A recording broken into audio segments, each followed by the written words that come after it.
Okay, welcome. So we're here at the April 2022 Center for the Inland Bay's Scientific and Technical Advisory Committee meeting. So thank you everyone for joining us today. I want to go ahead and get started with some introductions and going through our roll call. So I know our vice chair. So first of all, I'm Jennifer Volk. I'm the chair of the STAC committee. I'm with the University of Delaware Cooperative Extension. Our vice chair is Doug Janik, who's with Sovereign Consulting. He is doing some field work this week, so we're not expecting to see him. If so, it might just be popping in and out from his mobile device while he's, sounds like, directing a lot of activities at a field site. So our agency nominated members, Chris Main, good morning. I see that you're here with the Division of Water. We also have Banu Patel with the Denmark Division of Watershed Stewardship. And I want to welcome Zena Hens. Good morning, Zena. Zena is replacing John Clark as the representative from Denmark's Division of Fish and Wildlife. So welcome to the committee, Zena. Thank you. From the Division of Climate, Coastal and Energy, we have Carrie St. Laurent. We've chatted with her. Good morning, Carrie. And then we've also had another representative change from the Delaware Department of Agriculture. So Aaron Givens, good morning, Aaron. I see you with us as well. He's replacing Chris Brosh as their official agency representative. So thanks for joining us, Aaron. Marianne is our representative from the Center for the Inland Bays. She's our liaison and coordinator. And Kelly Summers. Hi, Kelly. You got your fun background on again. I like that one. She's our Gotta go agency. snazzy. Hi, morning. Good morning. And Claire Simmers. We've been chatting it up with Claire too. Hi, Claire. Hello. Claire's our representative from the Citizen Advisory Committee with the Center for the Inland Bays. So we're just going to look for some of our self-nominated members. These are the individuals who all re-enrolled. So in a second, I will go over some of the losses that we got when we did our call for resubmitting your CVs. So Susie Ball, she's the CIB Board of Directors Chair. I don't think we have her on this morning yet. Michael Bott with Denmark Division of Watershed Stewardship. Don't think he's here yet either. Kristen Kowaleski. Good morning, Kristen. I see you're with us. Yep, good morning. Great, glad you're here. Judy Denver with retired from the USGS. I don't think she's here. I think she may have had a conflict for this meeting. Richard Dimmick. Not sure, I don't think he's here yet. Rob Gano with Fish and Wildlife. No. Ed Hale with University of Delaware Sea Grant. Andrew Humsey. Good morning, Andrew. I see you're here. Hello, morning. Thank you. Here. Thanks for joining us. Deb JC. He's here. We were chatting earlier, I think. Deb. There he is with College of Ag and Natural Resources, Department of Plant and Soil Sciences, my colleague. Mei-Ling Lee. George Luther. Tom McKenna. Holly Michael. We're missing all these folks. Shout out if you are here. Ram Mahan. Mark Nardi. Ashley Norden. Sunita Shaw Walter. Roger Shepard. I feel like I saw Good Roger's morning. name. Good morning, Roger. There you are. You haven't talked. You're the one with baseball background. Steve Smaler. Ashley Tabibian. Robin Tyler. Lisa Wadner. Richard Watson. Morning. Hi, Richard. How you doing? Ed Wariat. And Andrew Wozniak. Good morning, Andrew. I see you're with us as well. So thanks everyone for joining us. Like I mentioned, we did do the call for renewals and self-nominations as members on the STAC. And so I wanted to just briefly go over a couple of folks who decided to resign from the STAC, really for good reasons. A number of them had retired from their positions and they're off enjoying retirement. And then a few other folks had a change in workload and they didn't feel that they were going to be able to give their time and energy to our efforts. So we've lost Kathy Coyne, Ellen Dickey, Hersan Masajdi, Jack Paleo, Bob Stenger, Jordan Zimmerman, and Bill Ullman. So I wanted to, make sure that you guys are all aware that we do have our representative list on the website. I encourage everyone to take a look at that and really look for gaps. Are we missing anybody who has an area of expertise that would be beneficial to have on STAC? Are we missing representative from a partner organization or, an industry representative who would be able to offer their expertise as well? So that's something that, we're always looking at. Marianne and I have conversations all the time about, is there anybody else who we should be recruiting to the STAC? So we've got a couple of ideas in mind. So we welcome your feedback as well. But like I said, I really welcome Zena and Aaron in their new official roles as members on the committee. I also wanted to take a moment, and Marianne, we discussed this, but I wanted to share with everyone else that Marianne has announced to the center that she will be retiring at the end of August. So she'll be sticking around, being involved in a contractual position, but we wanted to give everyone a heads up. Our next meeting will be in August. She'll be with us for that, but she'll be starting to transition out of her role as the restoration coordinator, the science and restoration coordinator at the center. So Marianne, we want you to know how much we appreciate you and how much your involvement with our committee has really helped us over all of these years. I appreciate that, and I really appreciate the committee too, because you've made my job a lot easier. And I'm not going anywhere. I'll still be around and involved with the center. So you'll still see my face. And kind of on the news of, resignations and moving on to new things, if you guys didn't see in your email, I believe Chris Basin did message everyone, but he will be resigning as the executive director of the center as well. So we just wanted to make sure everyone did see that message. He is going to be taking care of his family, and they're having some changes in who's working at their home. And so we wish Chris all the best. And I think he'll really benefit from having a lot of quality time with his children right now. So it'll be a change for the center, and we know more changes are coming, but I've just come to the realization that's life. Nothing stays the same forever, and we always are changing and moving on to new things.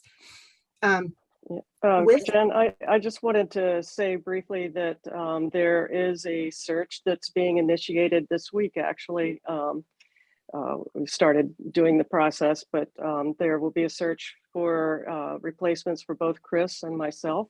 And you probably will be seeing announcements for those positions sometime within the very near future. And we really want to encourage, especially people on STAC who have networks within the scientific community, to pass these announcements around. If you're interested in any way, contact whoever's on that announcement as the contact person, pass the position descriptions around, because we really want to reach as wide a pool of potential candidates as we can. We are going to be working with a recruitment firm on this. So the CVs and so forth will be going through that firm once that firm is selected, which I think will happen within the next week or two. Yes, so thank you, Marianne. I imagine that there'll be some emails that will go out when the postings are up. So we can make sure that it gets to everybody on the STAC if it's not a default, that it goes to everybody when those announcements go out. But like Marianne said, I think it'll be important for us to share those announcements as widely as possible. And it'll definitely be important for us as a committee to have somebody fill Marianne's shoes that we know will be big shoes to fill. So with that, I'm going to turn the next item over to Marianne, and this has to do with our presiding officer elections. Okay, so our operating guidelines for the Scientific and Technical Advisory Committee require that there be a chair and a vice chair of the committee, and that those two positions are elected every 2 years. And Jen has served as a chair and for a while now, and Doug has been serving as vice chair. And the time has come to re-elect those two positions. We put out a couple of times calls for additional nominations, any expression of interest from anyone else on the committee who might be interested in serving in one of those positions, or perhaps interested in it in the future and wanted to learn more about it. And receiving none, Jen is currently the sole nominee for chair, and Doug has expressed his interest in continuing as vice chair.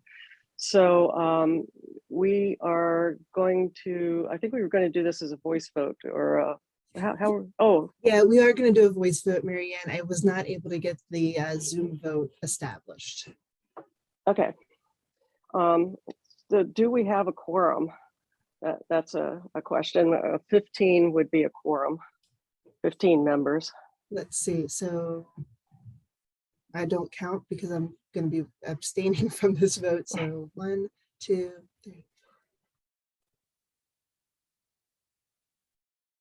My screen shows 22.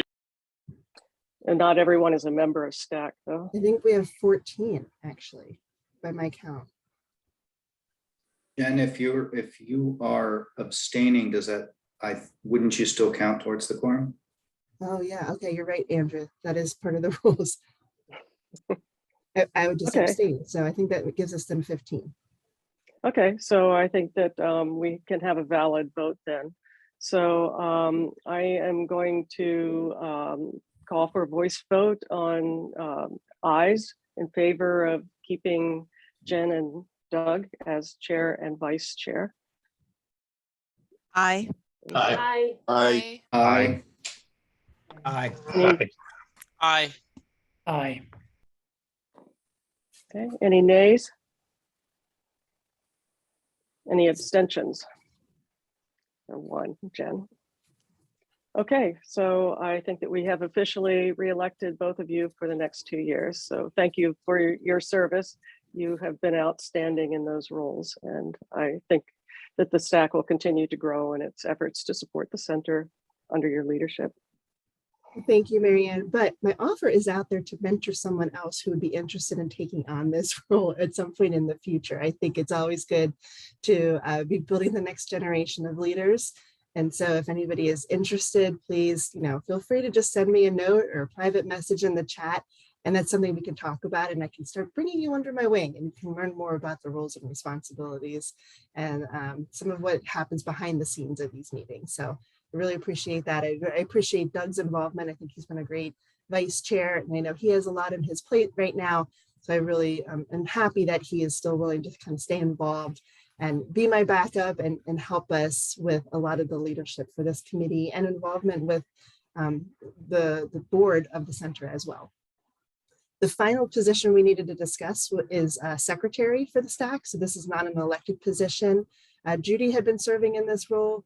She, as I mentioned, she's retired and has had a lot of fun conflicts where she's felt like it's been difficult for her to really serve in that capacity. So she's opening that position back up. Claire and Richard had offered their willingness to serve in that role.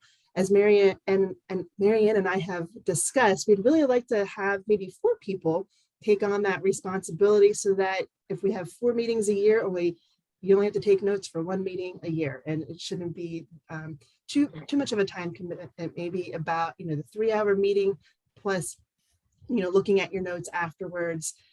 So maybe at most an additional 3 hours for the year.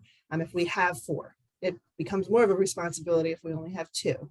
So again, I want to say thank you, Claire and Richard. Thank you for being willing to serve in that capacity. And if anybody else wants to take on that role, please let us know, because we have additional openings as well. Long pause. Great. To Now, see if anybody wants to jump in. I will take notes for today's meeting, because I need the notes, since this is focused on the State of the Bays report. I need the notes to go into the official record for that report. So I have a format and so forth that I'm putting those into. So I'll be responsible for today's notes, and then turn it over to you, Richard and Claire, after that. So No problem, perhaps Mary Ann. Yeah, I think we can coordinate.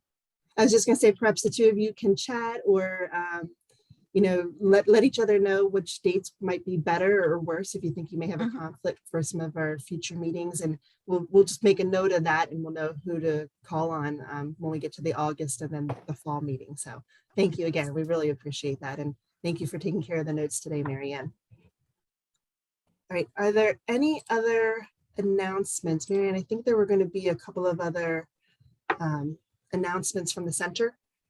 The only one that I wrote down is that on May 1st, which is a weekend, we are going to be having finally, after 2 years of cancellation, our Water Family Festival and Native Plant Sale at the James Farm Ecological Preserve. So everybody's really excited that we can actually do an event this year. It's done in partnership with DENREC. So it's a pretty big event. There will be lots of booths and the opportunity to buy native plants for your gardens. Many of the local garden centers will be bringing their plants for sale, and there will be tours of the farm and so forth. So it's family-friendly opportunities. We really encourage people to come out and spread the word about it. And we're also still looking for sponsors of the event. So if you're associated with an organization or a firm that might have an interest in sponsoring something, there are opportunities for that and information on our CIB website. Or you can contact me and I can pass you on to the responsible person. Thank you, Marianne. Next on our agenda is old business, and we wanted to have another update from the wastewater subcommittee. So Avia, what else do you have for us to be updated on today? Yes, so I just have a few quick updates for you all. I'm just going to share my screen for just a quick second so you guys can see the slide that I have. All right, so just a brief update from last time. I had presented that we were going to be moving forward with one case study facility for determining what data and information we need to collect in order to create the nutrient budget for those wastewater discharges within the Inland Bays watershed. And we decided to go with the Piney Neck Regional Wastewater Treatment Facility, which is a spray irrigation system. I submitted a FOIA request to DENREC for the following data and information for Piney Neck, which includes DMRs from 2011 to 2021, annual reports from 2011 to 2021, the soil investigation report, the hydrogeologic suitability report, and the surface water assessment report. And then we also have made a decision after our last meeting that we will need to submit a quality assurance project plan to the EPA, and a draft of that is in progress, and we will be reviewing kind of our assistance that's needed in drafting that at our next meeting. And so our next meeting is actually next week, Thursday, April 21st, from 10:30 to 12. And that's all I had, so thank you. Thank you, Avia. Hopefully you don't have to wait too long. When did you submit the FOIA request? So I submitted the FOIA request like the second week of March, and then we still have yet to receive the information. So have you checked in with them? I heard just yesterday that sometimes those little nudges help them move things to the top of the pile. Yeah, I have been checking in. I've been in communication with John Rebar. I tried calling him yesterday just to see about it, but wasn't able to get a hold of him.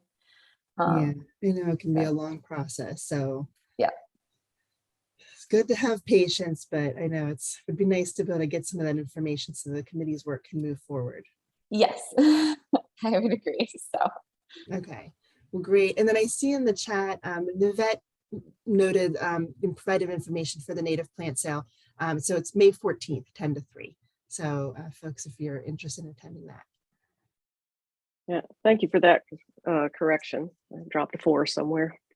Yeah, I was actually, when I saw that, I was like, well, what is the first? I'm not sure. All right, guys. So the next thing we're going to do is we're going to turn over to new business. As Marianne said, really, we're having a full meeting talking about State of the Bays. So I'm going to turn things over to her. She's going to lead this discussion and walk us through the various components that we'll be reviewing today. We really want to leave with approval of the path that we're taking forward. This will eventually then go to the board for their full approval as well. So Marianne. Okay, I'm going to try to pull up my screen here. Just a moment.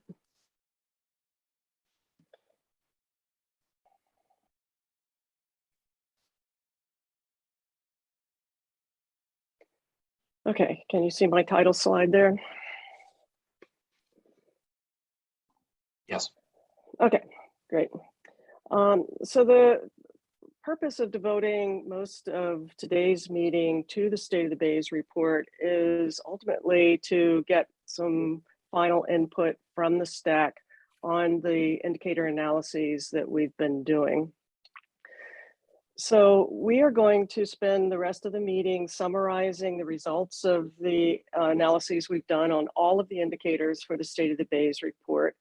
Most of these have been reviewed at least once, and in a few instances, a couple of times by smaller subcommittees of the STAC who have particular expertise in those areas. And we've received feedback. We've incorporated the feedback into our analyses, redone analyses in some instances, added additional information. And it's still a little bit of a work in progress, but we feel that we're at a point now where we can present what we feel are the major conclusions from each of the indicators and seek the concurrence of the STAC on this, which is a requirement for the report. And the technical reports and the summaries, presentations that we've given on these, including the ones that we're doing today, are available on the STAC's portion of our Google Drive for anyone on STAC to review. And we still encourage written reviews or verbal feedback on those. So if you have a particular interest or area of expertise and you want to look at that particular report or a couple of reports in more detail and continue to give us feedback, we do still welcome that and encourage it.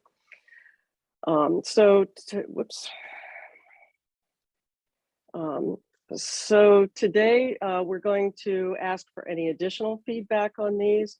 A few of the indicators we're going to go into in a little more detail, including the Indian River Inlet Tidal Prism analysis that Professor Shi is going to talk to us about. And Andrew McGowan is going to give us some new information on new trend analyses that he's done for the water quality indicators. We've been doing a lot of work on that recently. So we'll discuss those in a little more detail. And then I'll do a summary of the rest of the indicators.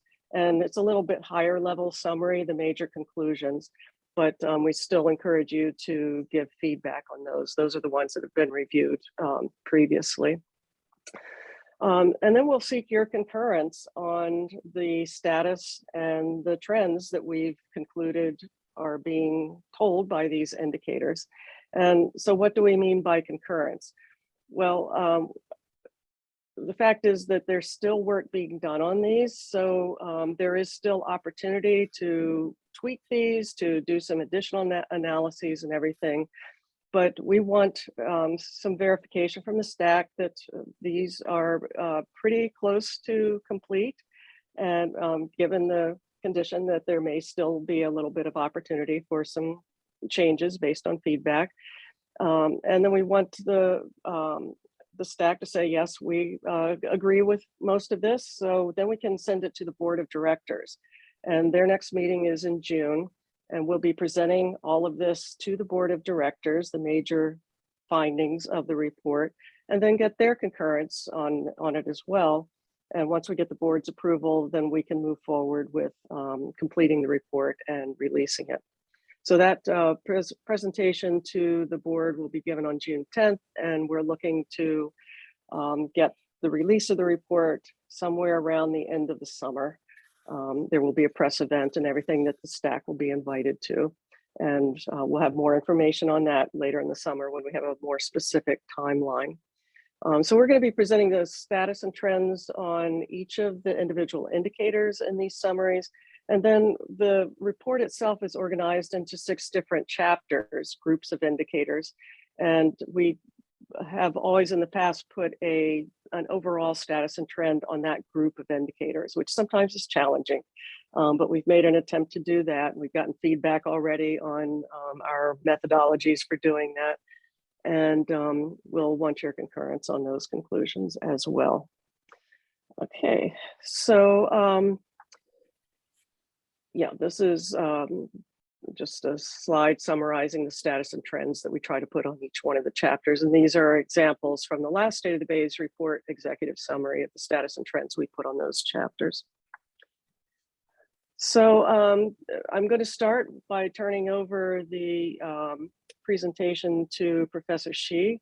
He'll talk about his modeling of the Indian River Inlet tidal prism. And then we'll turn it over to Andrew, who will discuss his analyses of the water quality and nutrient load indicators. And I'll be jumping in there on a few of the slides to give some support on some of the nutrient loads, load management indicators. And then I have a set of slides that myself and Andrew will be presenting in a little more high level view for the rest of the indicators in the report. Okay, so the next up on our agenda is Professor Feng-Yin Shi. He's with the University of Delaware, and Professor Shi is with the Department of Civil and Environmental Engineering, and he conducts research on numerical model developments, nearshore processes, coastal ocean hydrodynamics, sediment transport, and tsunamis.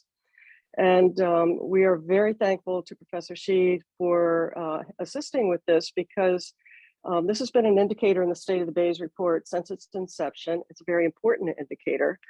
Until the late 1930s, the Indian River Inlet was not stabilized. It moved up and down the coast along a 2-mile stretch of the ocean beaches. But in the late 30s, it was stabilized. And there have been 5 iterations of bridges at the inlet. And that stabilization, the structure of the bridges and so forth, resulted in a significant amount of scour and deepening of the inlet over time, which resulted in a lot more water moving in and out of the inlet. So that has a huge impact on the ecosystems in the bays. It leads to long-term salinity increases. It can contribute to marsh degradation through drowning of the marshes and rising water levels. And it can also have some good impacts too. We've seen this in some of the previous reports that the open bay areas near the inlet have improving water quality. And that's probably at least partially due to the additional amount of water that's been flushing the nutrients out of the bays. And the amount of water moving in and out of the bays was measured in the past using physical measurements. We were not able to reproduce those this time. We tried for a couple of years to find funding and so forth to support that. We weren't able to, but it was suggested by the STAC and by the Corps of Engineers that a modeling approach might be even more accurate and more appropriate, and certainly a way that we could get at least an estimate. And we were pointed to Professor Shi as an appropriate person to do this. And he very kindly spent a portion of his sabbatical doing this for us. And I invited Dr. Shi to come and talk to us today because I can't explain what he did. This is way outside of my area of expertise. So I really want to give him the opportunity to explain this and to answer questions that STAC may have. So I'm going to stop sharing my screen and turn it over to you. Let's see. Stop sharing. Okay. So I'll let you share your screen.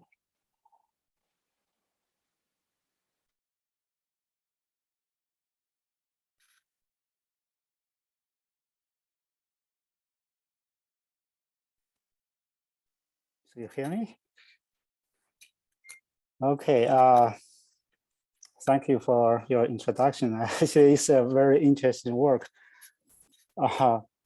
When Marianne the first time talked to me about this work, I thought it's super easy.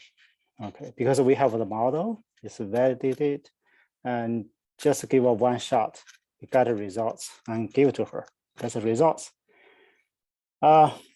It turned out it's not that easy. The problem was the result from the first shot is much lower than what we expected based on the data, the historical data. You see the figure. Ariane showed this figure. You see the increase of this tidal prism with with time, and we make if we would make any projection, the number will be large.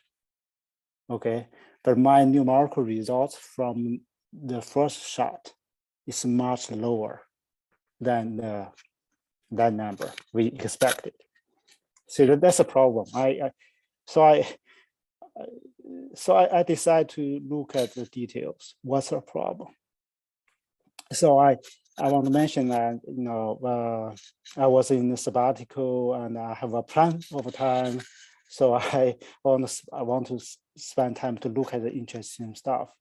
And it turns out, I changed the plan of the project. Basically, I want to look at the relation between the inlet sectional area with tidal prism to look at the trends, the changing trends of the tidal prism to look at this detailed problem. That's my that's this project. Okay, the model I used is called the NearCom. It's a nearshore community model developed by University of Delaware during the NAP project. The lead of the project is Jim Kirby from our center. And it's interesting model that's, it's different from a regular, public domain ocean model. This model contains a group of wave modules, the circulation modules, and a group of sediment transport modules. Basically, it's a user can specify this module. They can pick up one module from each group to combine them to get integrate model system.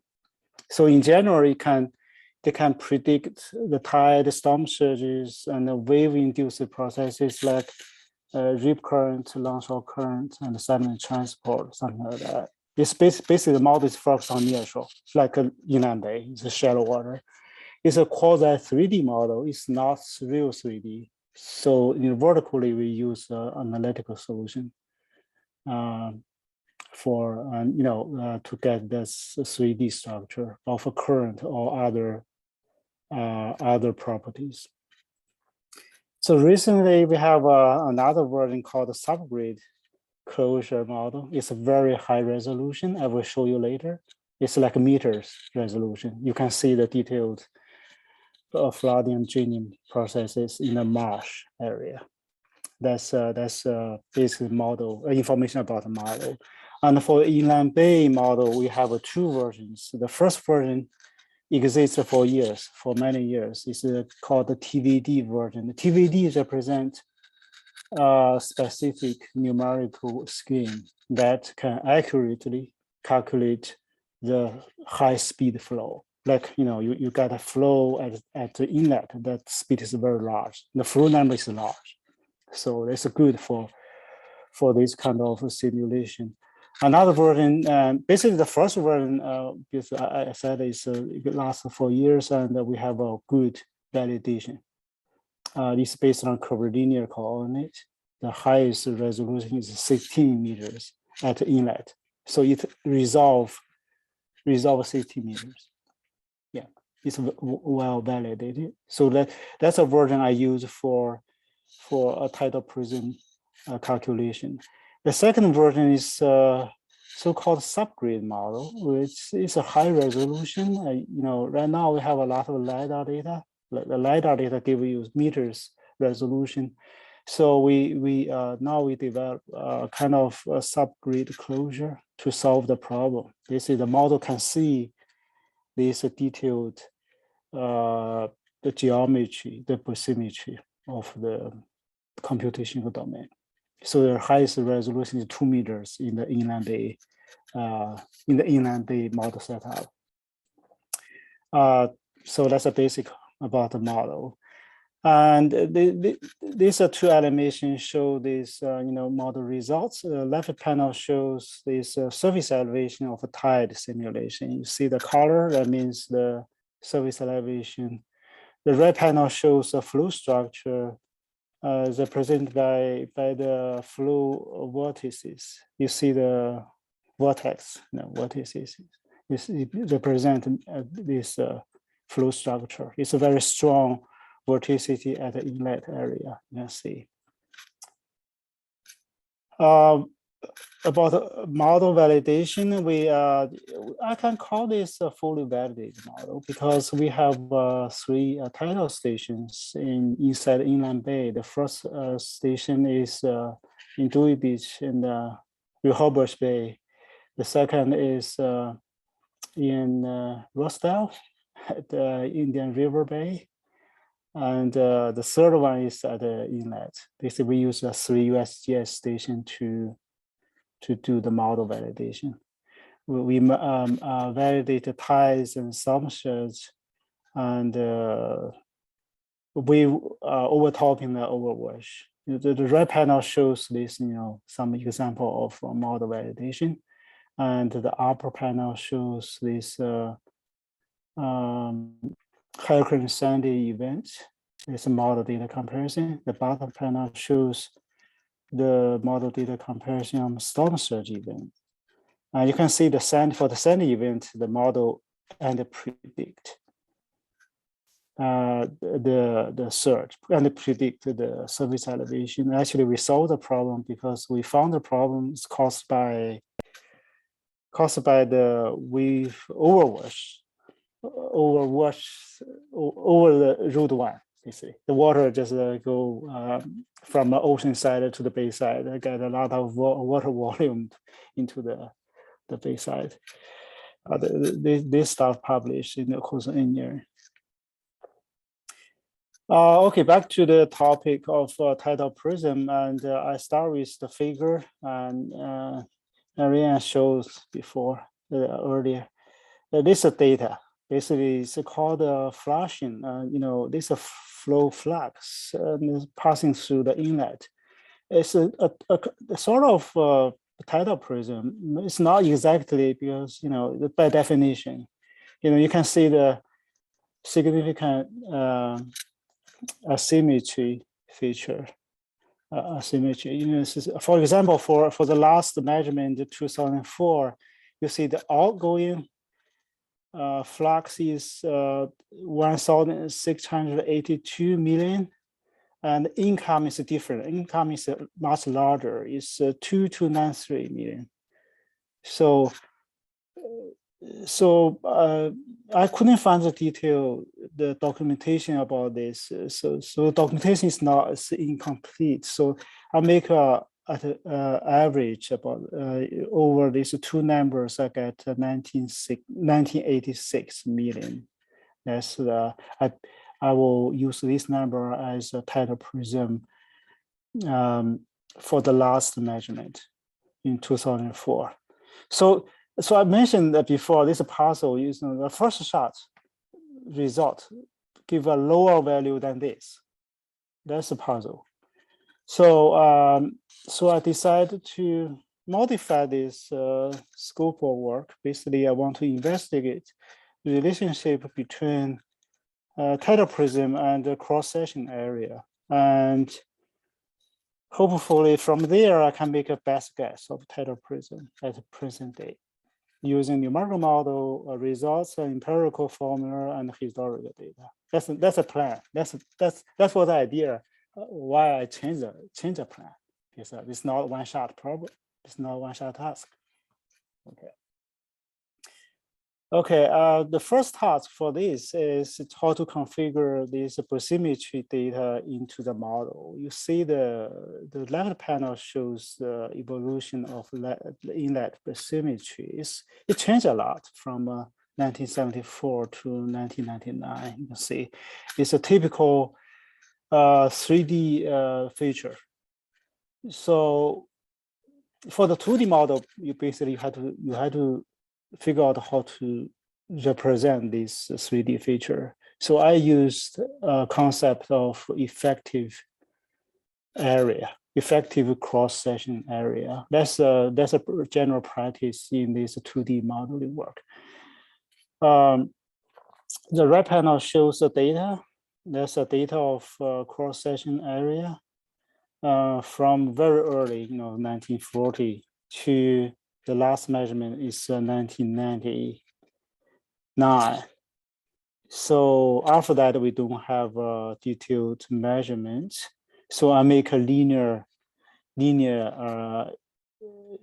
projection. Basically for the the linear projection to the present date is give a very large number. It's close to 35,000. That's a number of equilibrium value.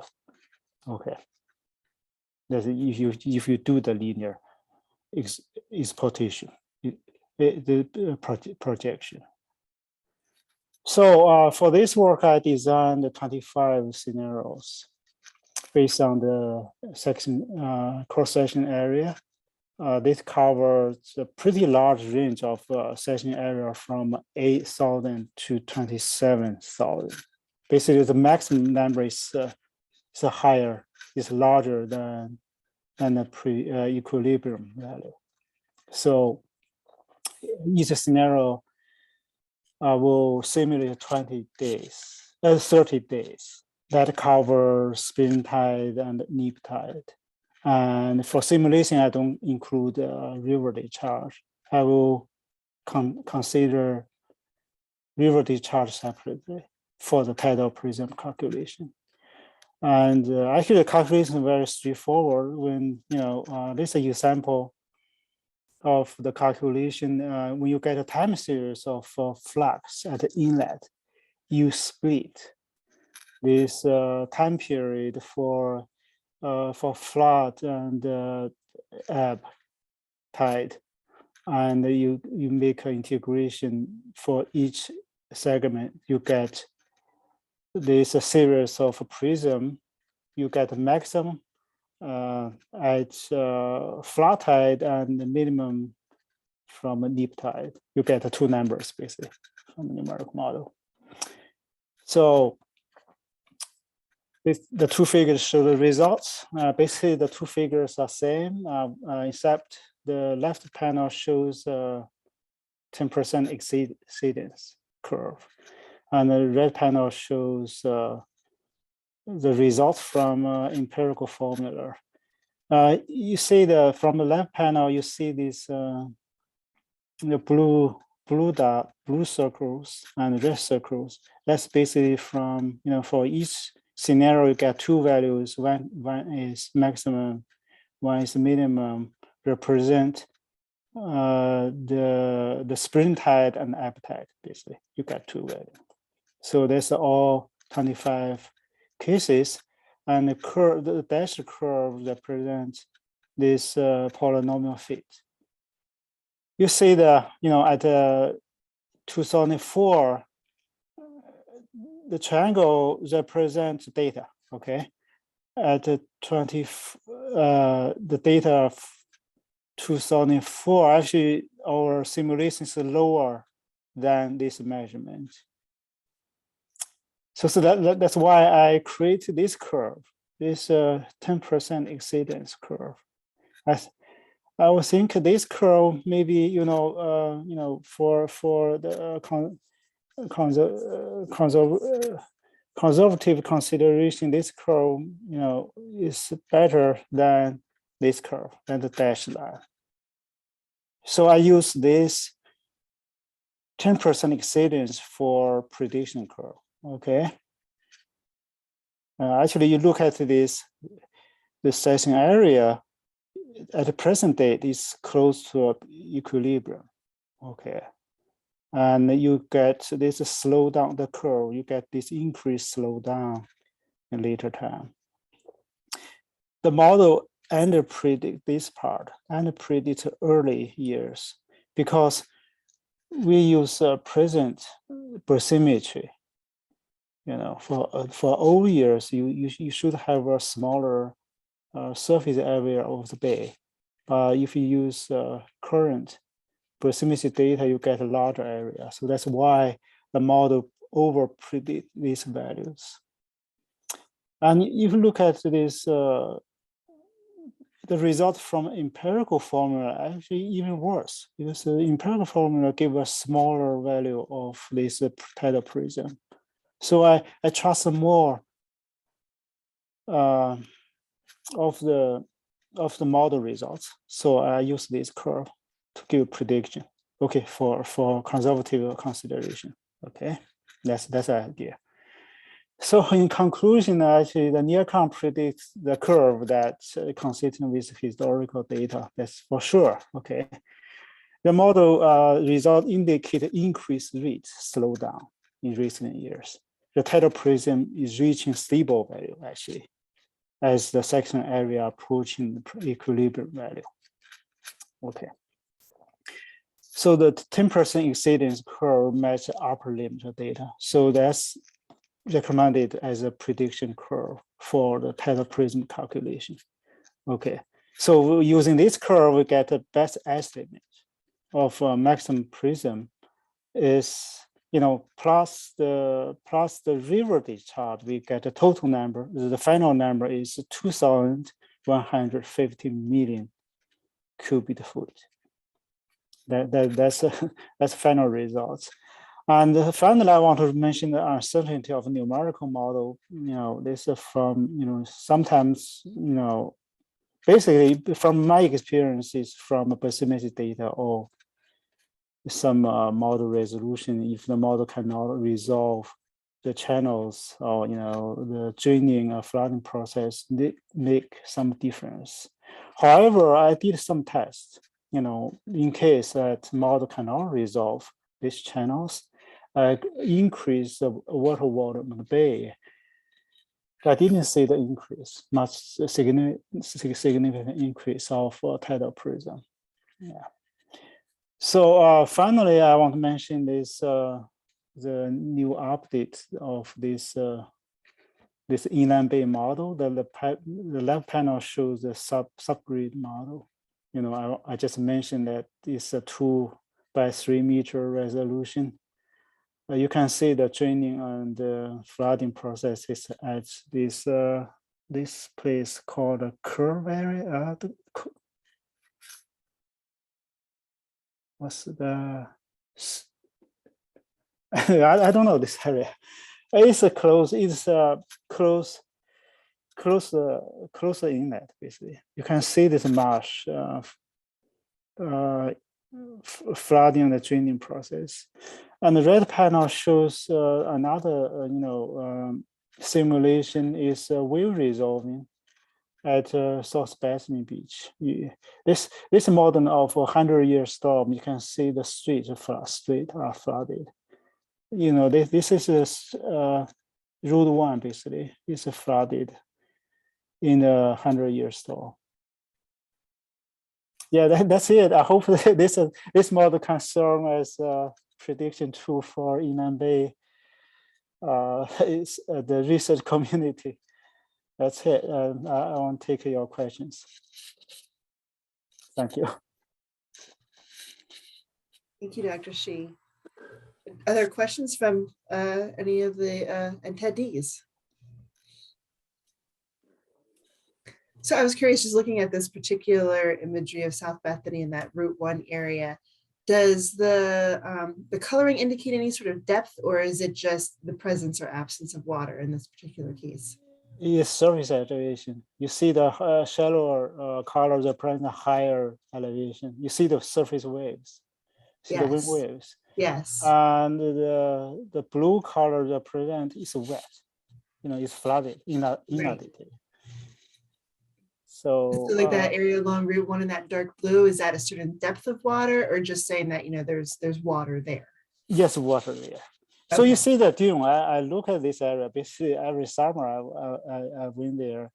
This high dune area. Actually, the water just over this dune.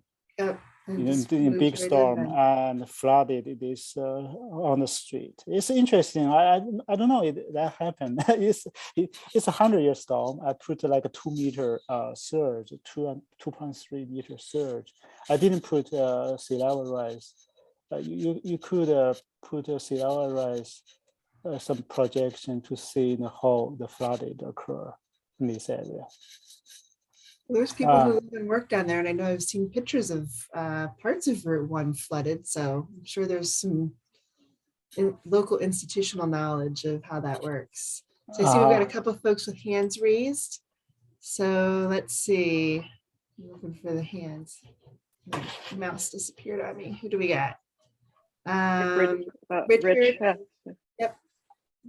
Rich, you want to go ahead and ask a question? Yes, very good presentation, Dr. Shi, but I had a question on your write-up. You indicated that your results would not change significantly unless there was a sea level rise. And we all know there's, probably going to be a fairly significant sea level rise. Is there any way we can make an estimate of how much impact that might have, say for a 1 foot sea level rise or something like that? Yes, definitely it's doable because you just in simulation is easy work. It's knock on wood. Basically, the idea is just put the actual water elevation in a model to do this, to recalculate the tidal prism, what how big it is. That's it. Okay, so that Go ahead, Rich.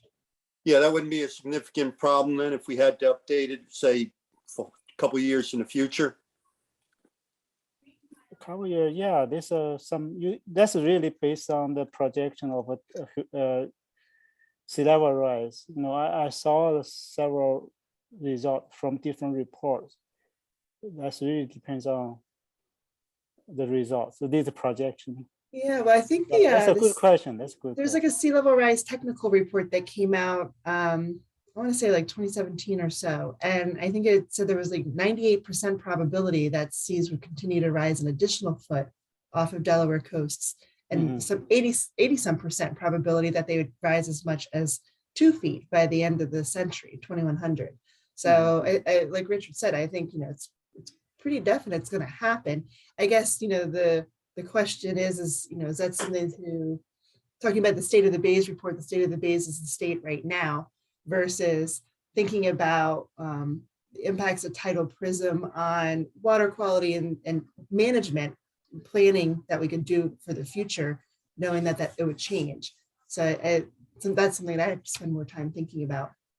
I think it's a good question. I was wondering that too, Richard. Okay. Andrew, I see your hand's also raised. Andrew McGowan and then Andrew Ramsey. Okay, yeah. Thank you, Dr. Shi. I just have a quick, Marianne and I were talking about this a couple days ago.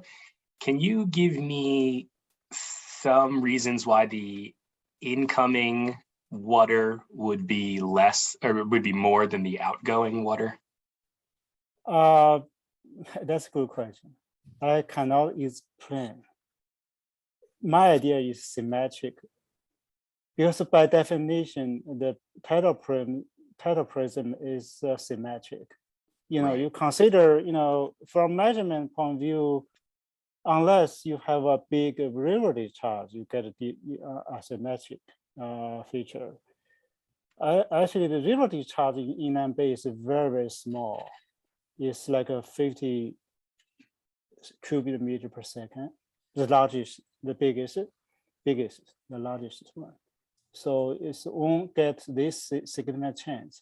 I think the results from the data probably because the measurement, I'm not sure the measurement is taken during spring tide or ebb tide, and if they measure the same time, or if they get very sparse data, you may get asymmetric pattern. That's what I guess, but by definition, it's symmetric. Gotcha. So you're thinking maybe they collected the incoming data under normal conditions and the outgoing data under weird wind conditions that were preventing. That's weird measurement. But yeah. I think they got the same time, but because the measurement is too sparse, so the calculation not accurate. So that's why I just make average. I don't trust only one number. This is too big. The difference is too big. Yeah.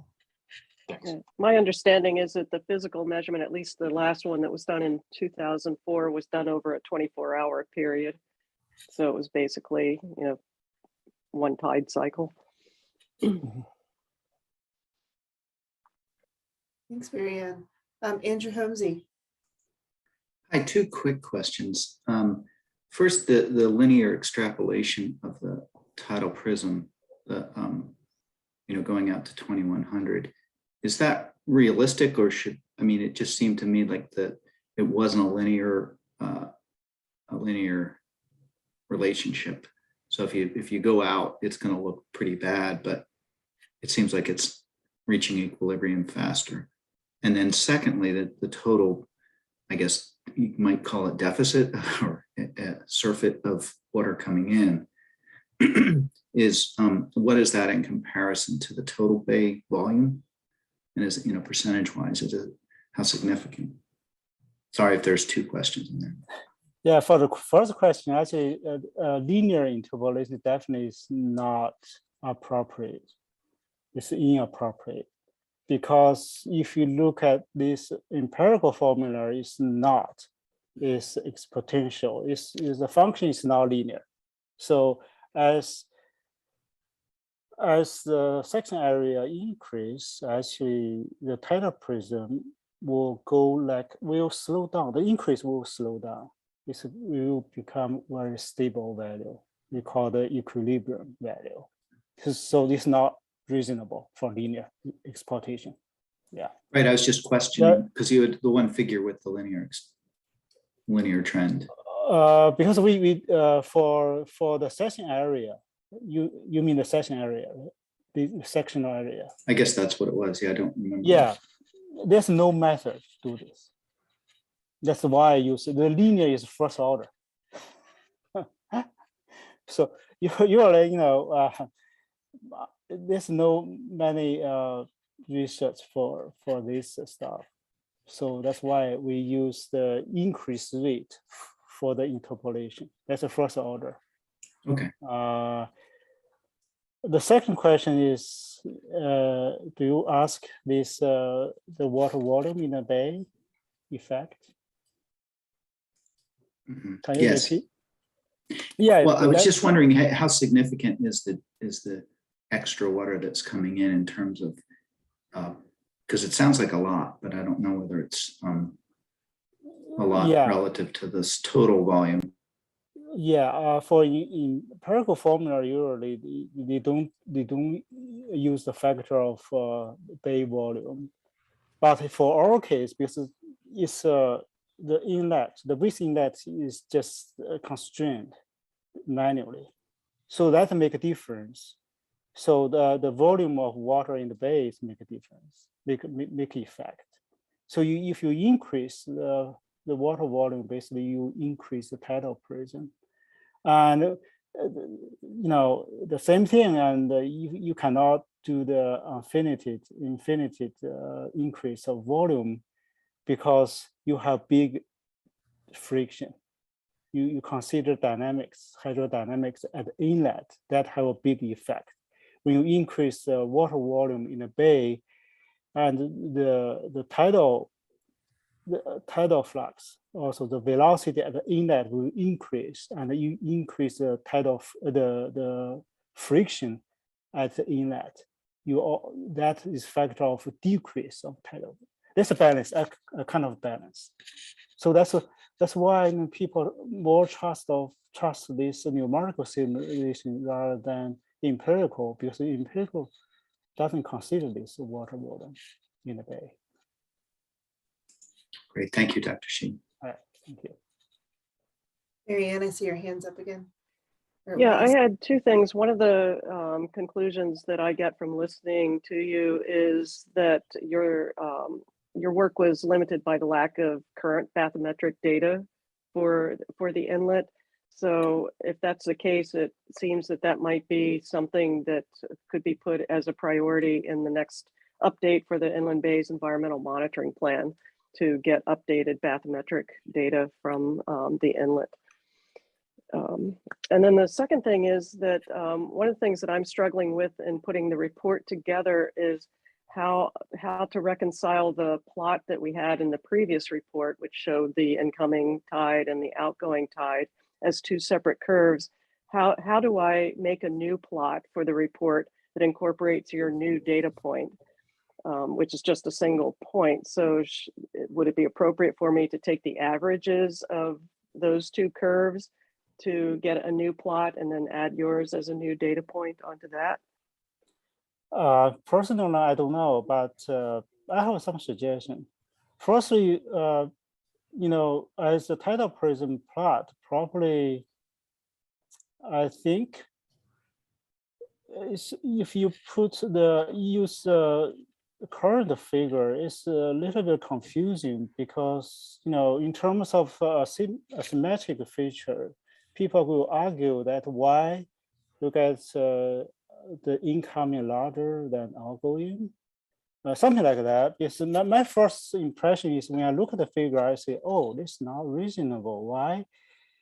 You may get a big river discharge. Why you get a symmetric feature in this figure? So my first suggestion is just change the figure, or use average or symmetric figure, you know, to show this. Okay, just give some note at a full note. Say, okay, I use average.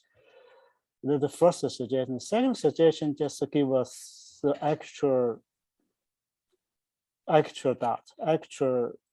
the results using numerical model. Just like, you know, we use the numerical model, we get a stable value. That's what I can suggest. Yeah, I don't know. Yeah, it's going to come with a lot of qualifications regardless of how we do it. But I really appreciate this presentation and the report that you gave us, because I understand a lot more about this than I ever did before. Yes, I agree. It was a very great presentation, great figures. So thank you so much, Dr. Shi. I appreciate the effort that you did and then taking the time out of your schedule today to share with us. Sure, thank you. Marianne, were you gonna, I don't know if you had a transition between that and Andrew? I see he's getting ready to go. Yeah, I'm going to turn it over to Andrew to talk about the water quality indicators. And I'm going to put a link in the chat to a PDF of his presentation because we weren't able to get it up on the website. So if anybody needs to look at it in another format, you can get that from the chat box. So Andrew, go ahead and turn it over to you.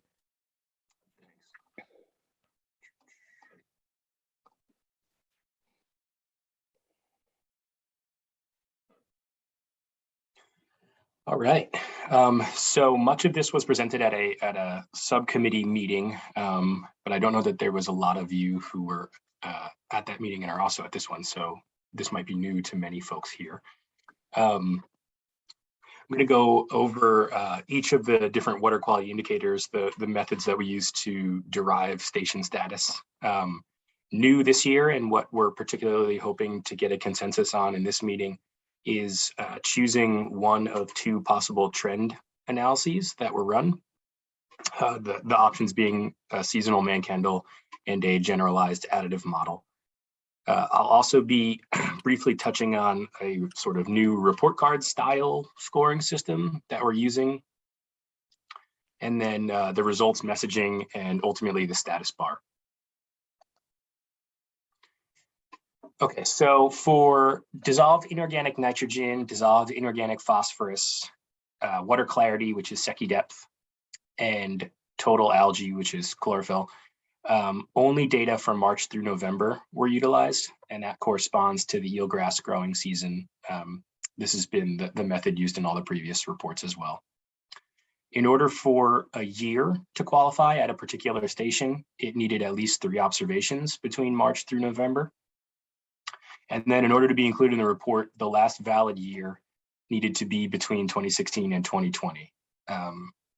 As usual, the median was calculated for each qualifying year, and then the median of those medians from 2016 through 2020 are considered the station's status. And then for trend analyses, only stations that have 10 or more qualifying years are analyzed. And as above, it's only included in the trend analyses if the last valid year is between 2016 and 2020. The reason for that is this is the current state of the Bayes report, so we don't want to present station statuses or trends for stations that are no longer operating. Okay, so the trend analyses, we ran a seasonal man-Kendall. I say we, the Integrated Application Network, IAN, they run the ecoreportcard.org website. They performed the tech analyses for much of the water quality this time around. So they ran seasonal man-Kendalls on the yearly medians over time for each station. And that was the approach that was used in the previous report. This time around, thanks to Banu for providing code and a lot of help, we ran generalized additive models for all of the samples from qualifying years for each station. So not using the medians, the annual medians. Instead, this was run on the, the actual raw sample data. Similar p-value criteria, but we also included some model threshold values. So deviance needed to be greater than or equal to 10%. Deviance explained, that is. And an R-squared needed to be at least 0.1. And this was a twofold thing. This was an attempt to both match the DENREC approach that was utilized in the 305B report. Banu had run a series of GAMs for total nitrogen and total phosphorus for the inland bays. And this was also an attempt to better handle the non-linear relationships that we were seeing at multiple stations. So quick little breakdown between the two. Both the man-Kendall and the GAM are non-parametric. Both are also non-linear, but the man-Kendall is looking for consistent increases or decreases over time, right? It's searching for a monotonic trend. Whereas the GAM is better able to handle more complex non-linear relationships, which was what we were seeing at not many, but perhaps maybe a handful of stations, close to 10 or so. We're showing these sort of phasic, it was formerly flat and then it's been increasing for the previous, let's say 6 years or 7 years, something like that. The man-Kendalls were used on the medians, whereas the GAMs were used on the actual observations. And then again, the man-Kendall is the standard used by many different agencies, as well as the previous reports for the state of the Bays. Whereas the GAM is sort of a newer method for water quality trend testing. It's gaining popularity within the last, say, 5 to 7 years. And it was utilized by DENREC for the 305B report for the inland bays.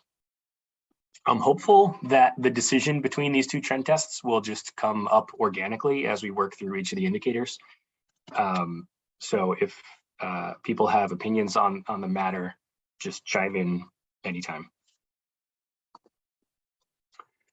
We're also new this year using this report card style thing. So we have contracted with IAN. They run ecoreportcard.org. They will be hosting our State of the Bays report on their website. So we'll have a snazzy interactive website to display the results. As part of the criteria for being on that website, you need to adopt a report card style scoring system. We have chosen to assign scores to sites instead of bay segments, which is what many of the other report cards choose to do. So the Maryland Coastal Bays is pictured there on the right. They assign scores to overall bay segments. We instead are just assigning a score to the actual sampling station, not interpolating between those stations. The scoring system that we ended up going with was that we set the water quality standard to a score of 70%. And then the low detection limit was set to a score of 100%. So, the lower the nutrient or the lower the chlorophyll, the higher score you receive. And a line is drawn between those 2 points, the 100 and the 70, and the resulting equation is utilized to score the yearly medians for each indicator for each station. So let's say the resulting median at a particular station was 10, 10 micrograms per liter. The 10 micrograms per liter is plugged into the equation and it falls somewhere on this line, and that gives you the score. So I want to say these scores are only going to appear on the EcoBay report card website in conjunction with actual concentrations. So there's going to be a concentration tab, and then the public can click on a report card style tab, and that'll display the scores. And then it's going to be utilized in the print report in the form of a new water quality index. Previously, our water quality index was really an eelgrass suitability index. And we didn't feel like it best represented the overall water quality. And so based on some discussions with a subcommittee of the STAC, we elected to calculate a new WQI based off of the average of the scores for 4 indicators. The scoring system here ensures that if a site met the standard, it at minimum receives a grade of a C or a 70%. So there is no instance where a site was passing but is going to receive a grade of a D. It will at least receive a score of a C. And perhaps not that important to tell everybody, but we elected to only use one slope. Many programs use different slopes to score their sites. We elected to use one slope. That way, we felt that was more fair to the general public because a difference of, if you're going from a 60 to a 61 or a 90 to a 91, that is the same change in concentration at a particular site. A lot of other report cards utilize different slopes, and so a change from a 90 to a 91 is actually different than a change from a 60 to a 61. They don't typically tell you that though in the public facing report card. We felt that that was a bit misleading, so we're electing to use one slope for all of the scoring. Okay, I'm going to show each of the individual maps for each indicator. I just want to say that the color of the station on the map is the 5-year status. Again, that's the median of the medians from 2016 to 2020. The black arrow, if present, indicates the Mann-Kendall trend. The pink arrows, if present, indicate a GAM trend. And then after the maps, there's some brief messaging and messages that we take away that will probably make it into the report in some form or another. Great, so the first one up is dissolved inorganic nitrogen. So 48% of the stations met the threshold this time around. Previously, it was 55% of the stations. We had some significant trends that were present for both the Mann-Kendall and the GAM. There was no overlap between the two different methods, though the two Mann-Kendall trend sites, RB06 and IR11, they're basically dead center in the map right there, signified with the black arrows. They were significantly, they were marginally significant under the GAM. So they just didn't meet the deviance and R-squared thresholds. They were just under. So no real overlap though between the GAM and the Mann-Kendall, other than spatially identifying some similar patterns. My takeaways for the DIN here is that the Indian River is still very poor. Most of those stations are far worse than the standard. That goes for many other tributary sites. And then my other main takeaway here is that Little Assateague Bay as a whole has maintained the success that it showed in the last report. So many of those stations are much better than the standard. That was true for the last report as well. So we're talking about basically 10 years of pretty good dissolved inorganic nitrogen concentrations. The status that we arrived at was poor to fair. This is based off of, less than 50% of the stations are meeting the threshold. Granted, many of those stations are tributary sites, and a much smaller percentage are open water. And I did not see a big change between the last report and this report. And I also do not see a big change over the long term. There are some stations that are improving, but kind of a negligible amount compared to the overall number of stations.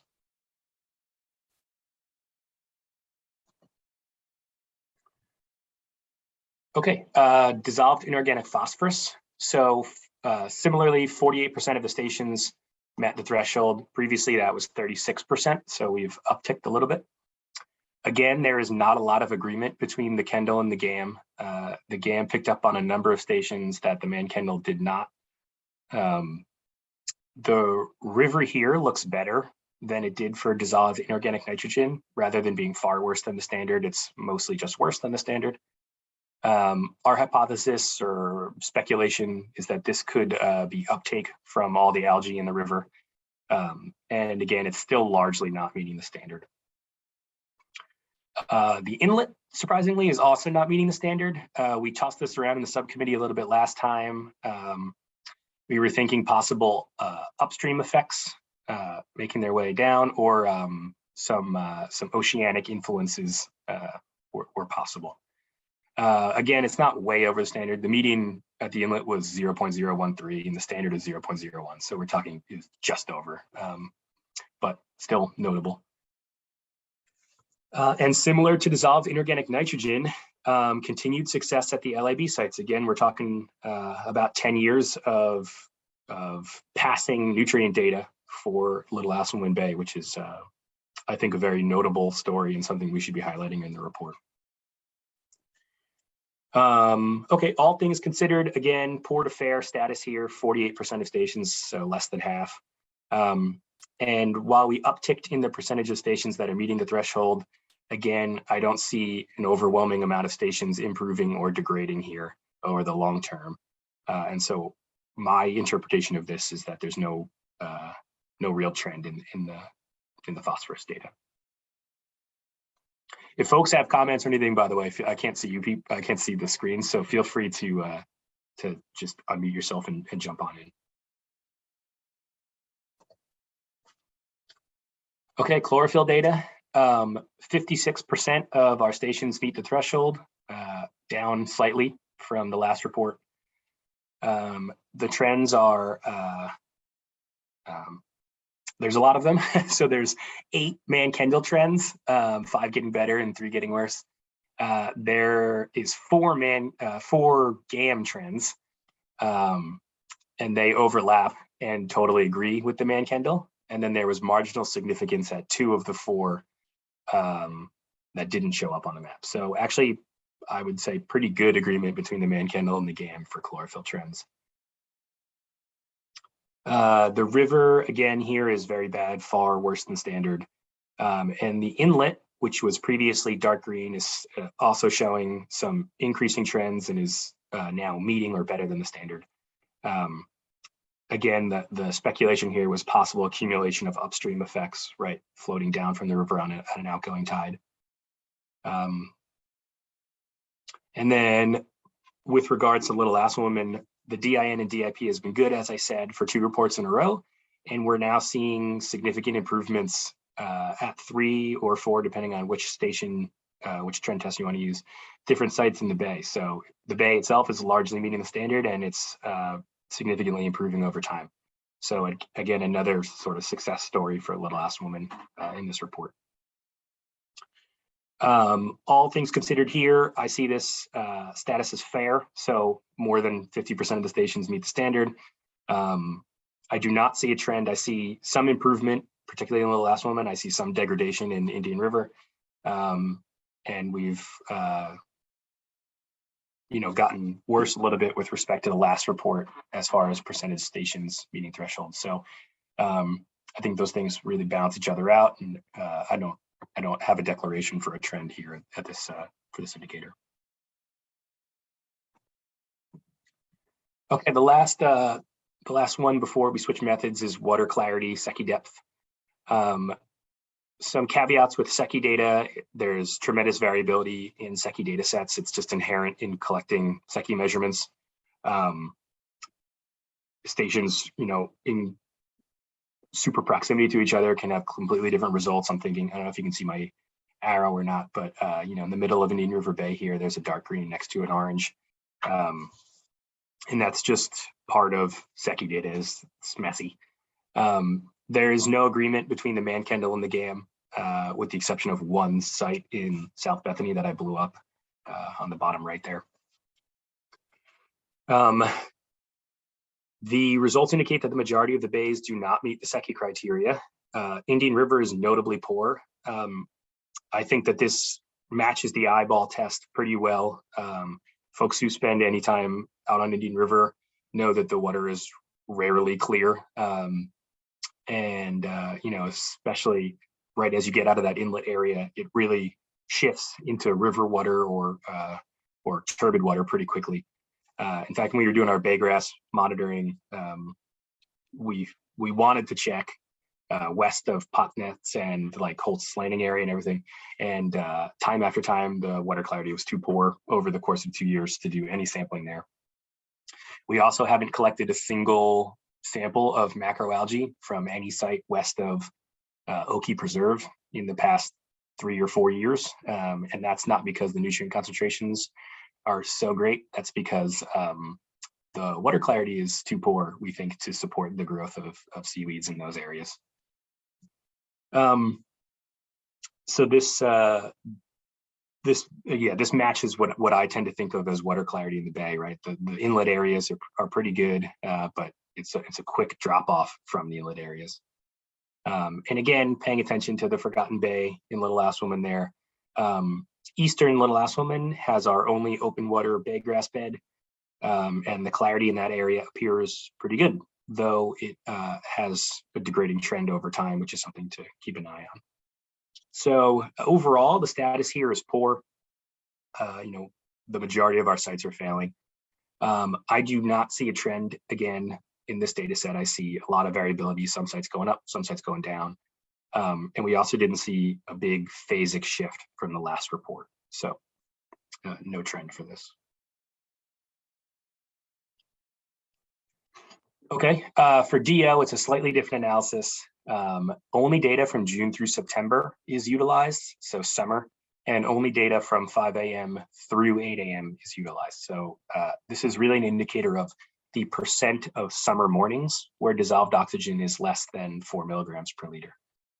The Mann-Kendall tests were run on the yearly percent of mornings that failed. And again, the GAM was run on the actual dissolved oxygen measurement rather than the percent failing. So this analysis, I think, needs to be messaged carefully. Only a few stations regularly failed the standard. The dark green is less than 10% failing, and the light green is 10 to 25%. So there's a lot of yellow on the map, so 25 to 50% of the time. This doesn't really fit with what our continuous data have shown in many of these tributary areas. I'm particularly paying attention to the 2 upper Indian River sites and the Guinea Creek sites. We have continuous loggers out there.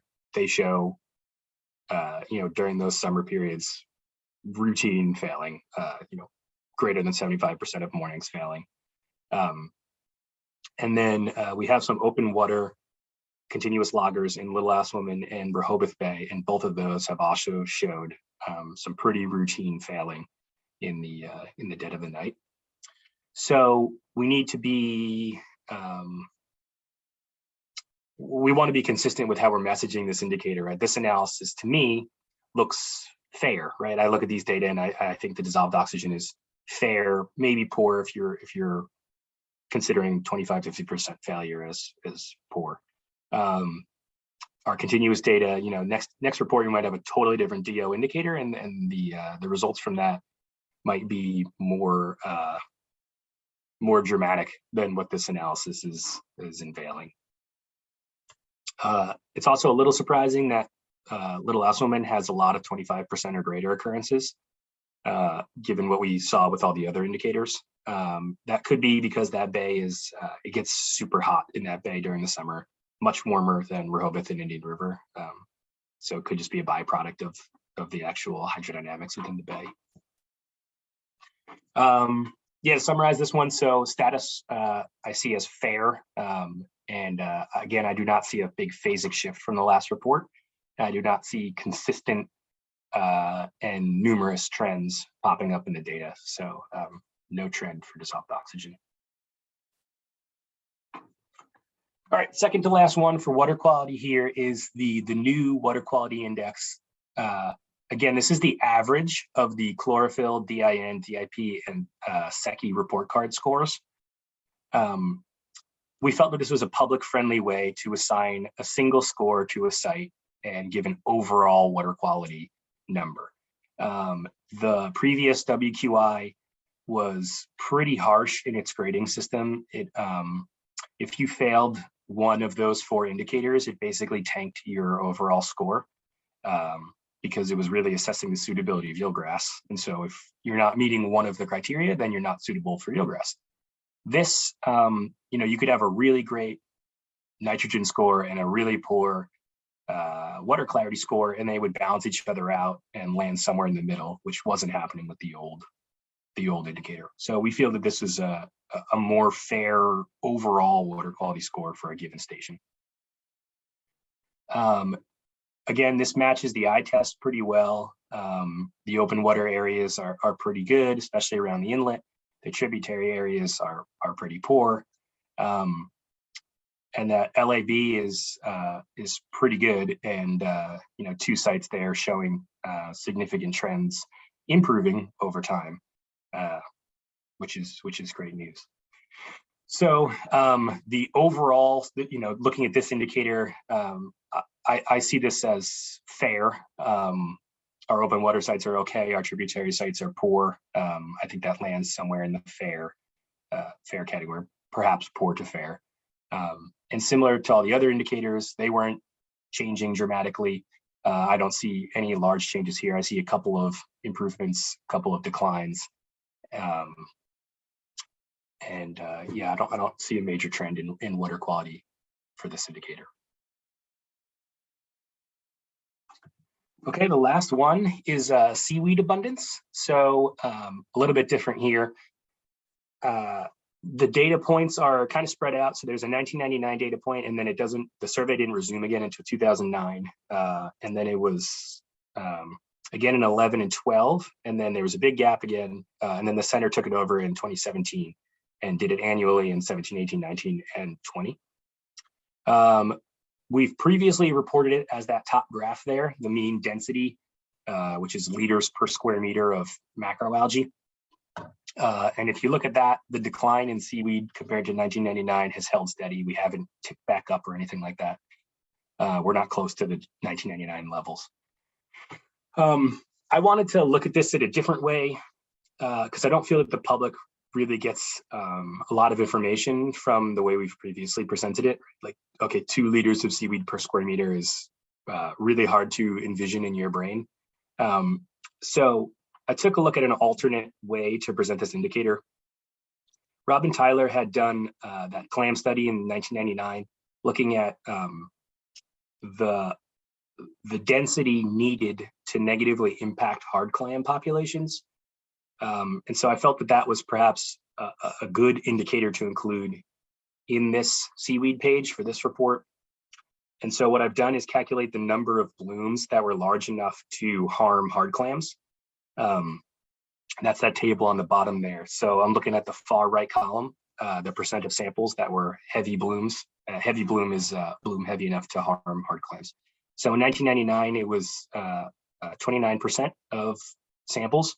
It hasn't exceeded 6.7% since then. And in the past 2 years, it was actually 0%. So we know that drift algae is still a problem in some places, but these large blooms in these previously troublesome areas just aren't happening in the same way that they used to happen. For those reasons, I see this indicator status as good. We are below problem levels formerly, and we're not really encountering blooms that negatively impact hard clams.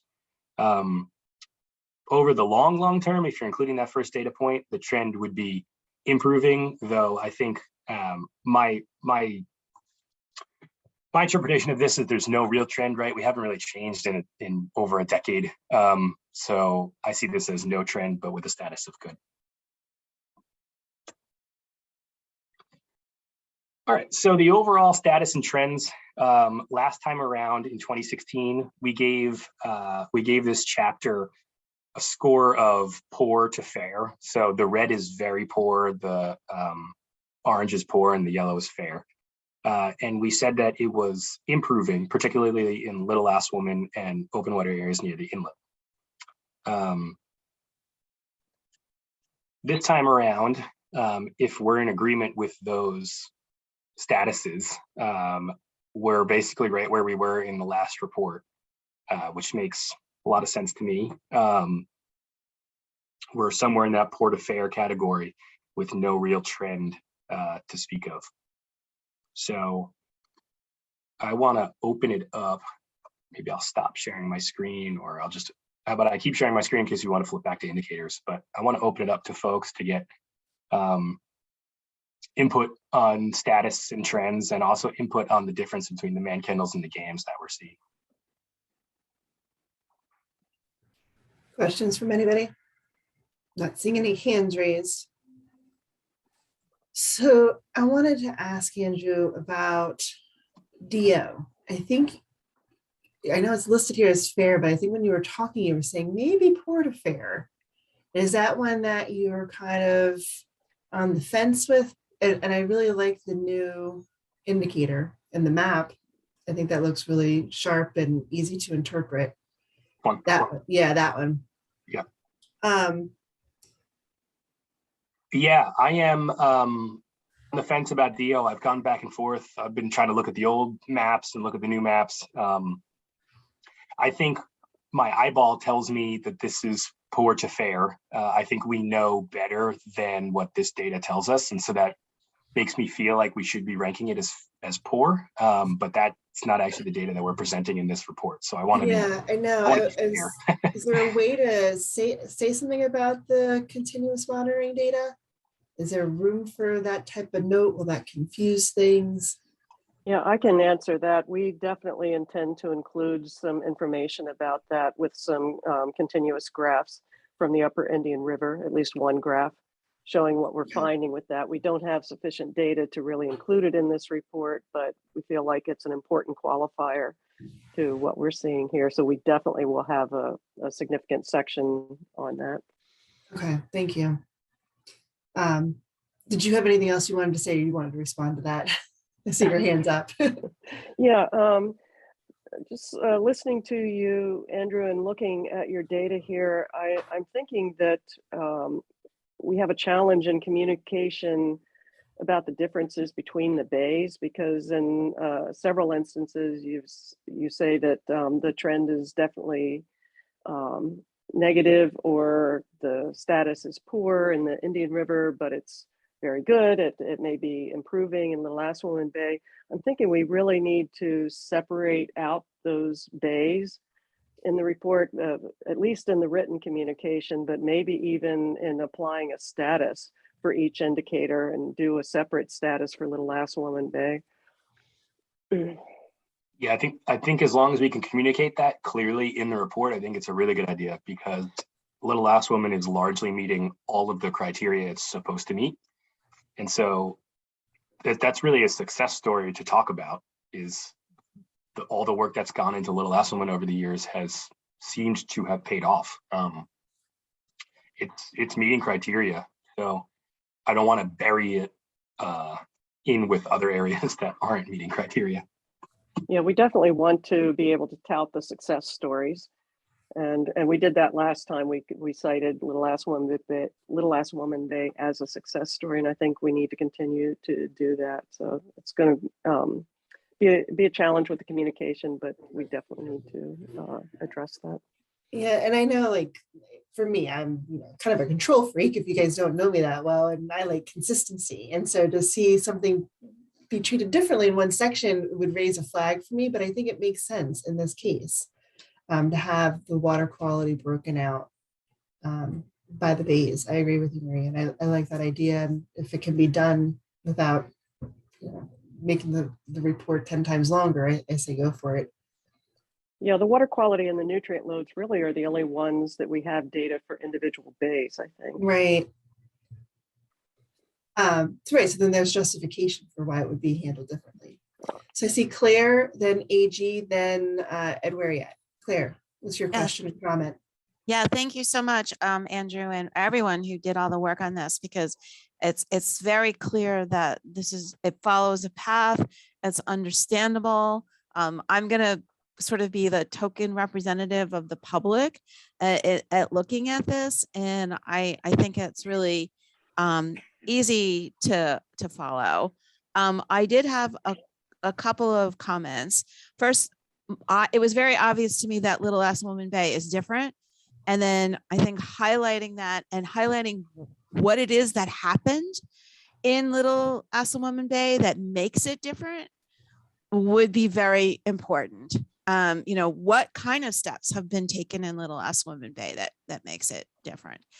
The other thought that I had was that in this time period, there has been a lot of development in the inland bays area. So if I'm looking at this report, I'm thinking, well, there's been a lot of development, but it really hasn't changed anything. Like, we're not getting worse.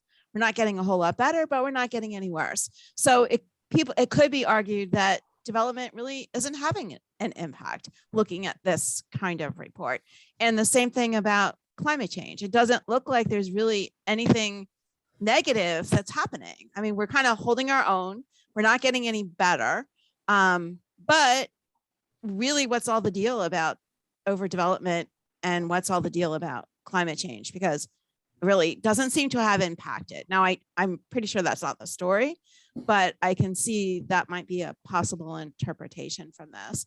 And then lastly, what is it, which I kind of mentioned about Little Assawoman Bay, you know, what is it about the Indian River and what makes it so much worse than anything else? And maybe that's where the development piece comes in. I'm not sure, but overall, super job. Thanks. Yeah, thank you. We would definitely want to include messaging. I think we included it last time around too, that land use changes take years and years and years to surface. You know, 15, 20 years in some cases between, you know, inputs to groundwater and coming up into the actual surface water.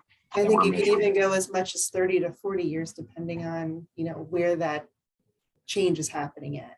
All right, so that's a great note to include there. You know, just a brief sentence in the overview of the chapter, perhaps. I think you could also, Claire, I think those were all great comments and kind of how somebody from the public might interpret it, because you could also make a note that a lot has been done with conservation practices and looking at development and stormwater codes. So things are trying to be done more with conservation in mind. So maybe they're having a good benefit, or the negative benefit may not be as significant as what it could have been without those measures. But Andrew, I think you're right about the lag time. That's a major part of it. Okay, AG. And not making a declaration whether the land use is a positive increase for the water quality or a negative increase for the water quality, because we don't have the data to say what it is. You know what I mean? So just telling the public changes might not occur for many, many, many years. They could be positive or they could be negative, right? We're in many cases converting agriculture.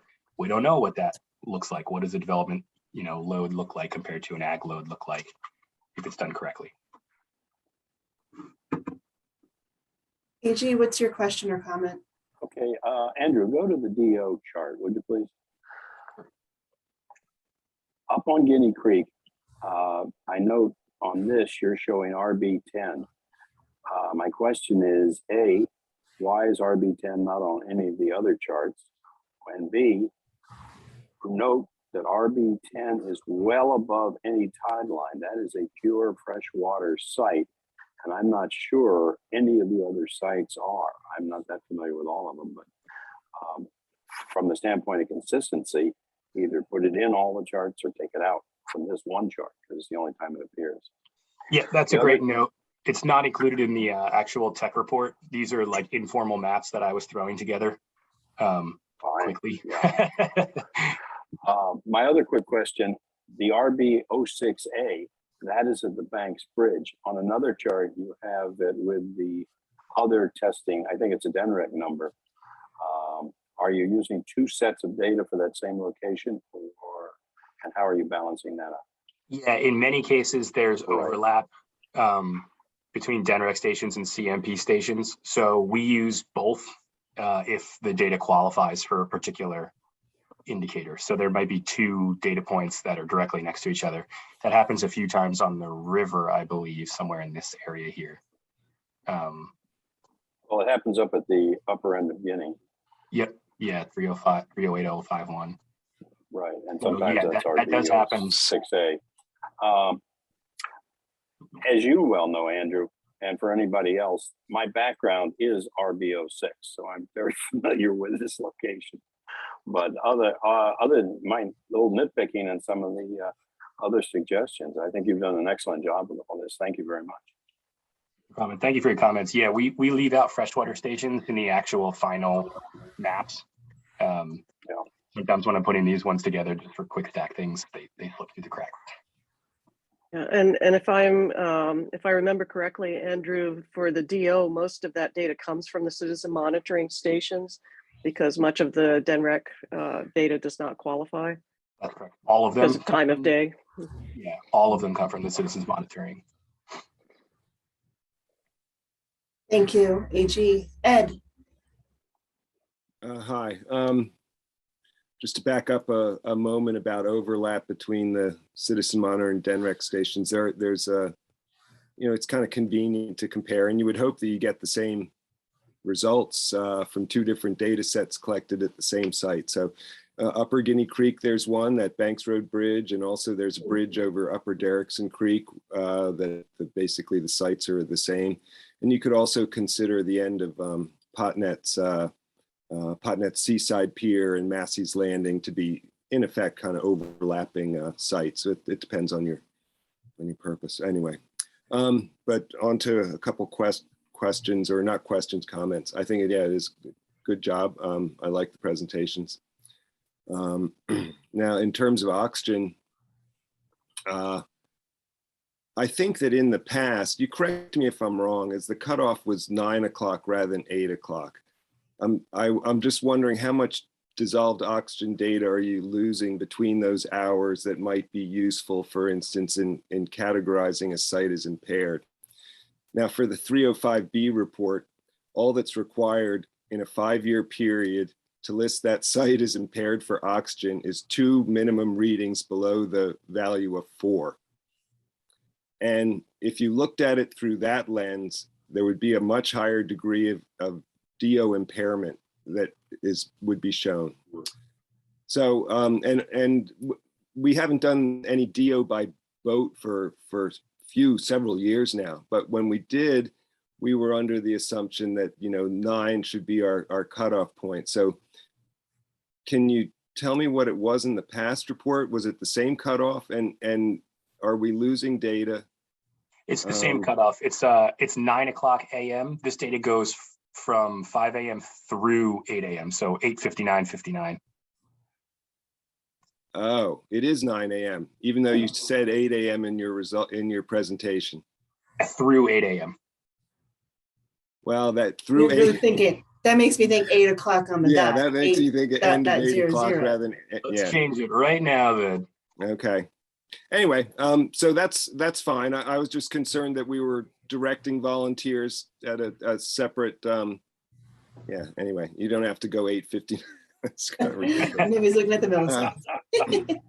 Well, in some cases, for the DNREC stuff, I think the seconds are actually included in some cases. So. Wow. Yeah, sure.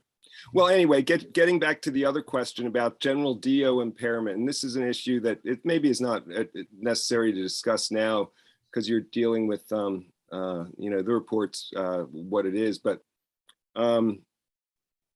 if you looked at the 305B report has its own problems, but if you went by that criteria of DO impairment, 2 values within a 5-year period, is that an incorrect view, or anyway? Yeah, no, I see a very different view than what we're seeing here. Yeah, and I could totally be talked into that method, and I think that's, if that was the case, almost the entire basis, and with the exception of the inlet, would show up as impaired. Right, I guess. Anyway, not important, I guess, at this point to discuss, because I think that criteria might be a little bit too stringent, anyway. Right, I agree with you too. We have a couple of open water sites that have continuous sensors in Rehoboth, and they routinely fail as well, but I don't know that those areas are necessarily I don't think those areas are poor fish habitat. You know what I mean? Those are the areas we consider our best fish habitat. And every time we do any sort of surveys in those areas, there's a tremendous amount of diversity and oxygen sensitive species inhabiting those areas. So yeah, I agree with you that maybe the 2 failed data points might be a little harsh, because biologically, I'm not sure the 2 failed data points is really getting at what it's trying to get at. All right, thanks. Thank you, Ed. Aaron, what are your questions and comments? First off, I said, really enjoyed the presentation. This might be a question of ignorance, but when we see no trends, is that sort of an assumption that we've kind of gotten to like a steady-ish state, and this is just sort of the progression we're going to see with just some seasonal variabilities over the years, unless something is going to be changed, I guess is the question. Yeah, so the data set runs back to 1998. So the trend is over that entire data period. There's definitely lots of change within 5-year periods. Over the long term, the no trend is it's been status quo for quite a while. Okay. Yeah.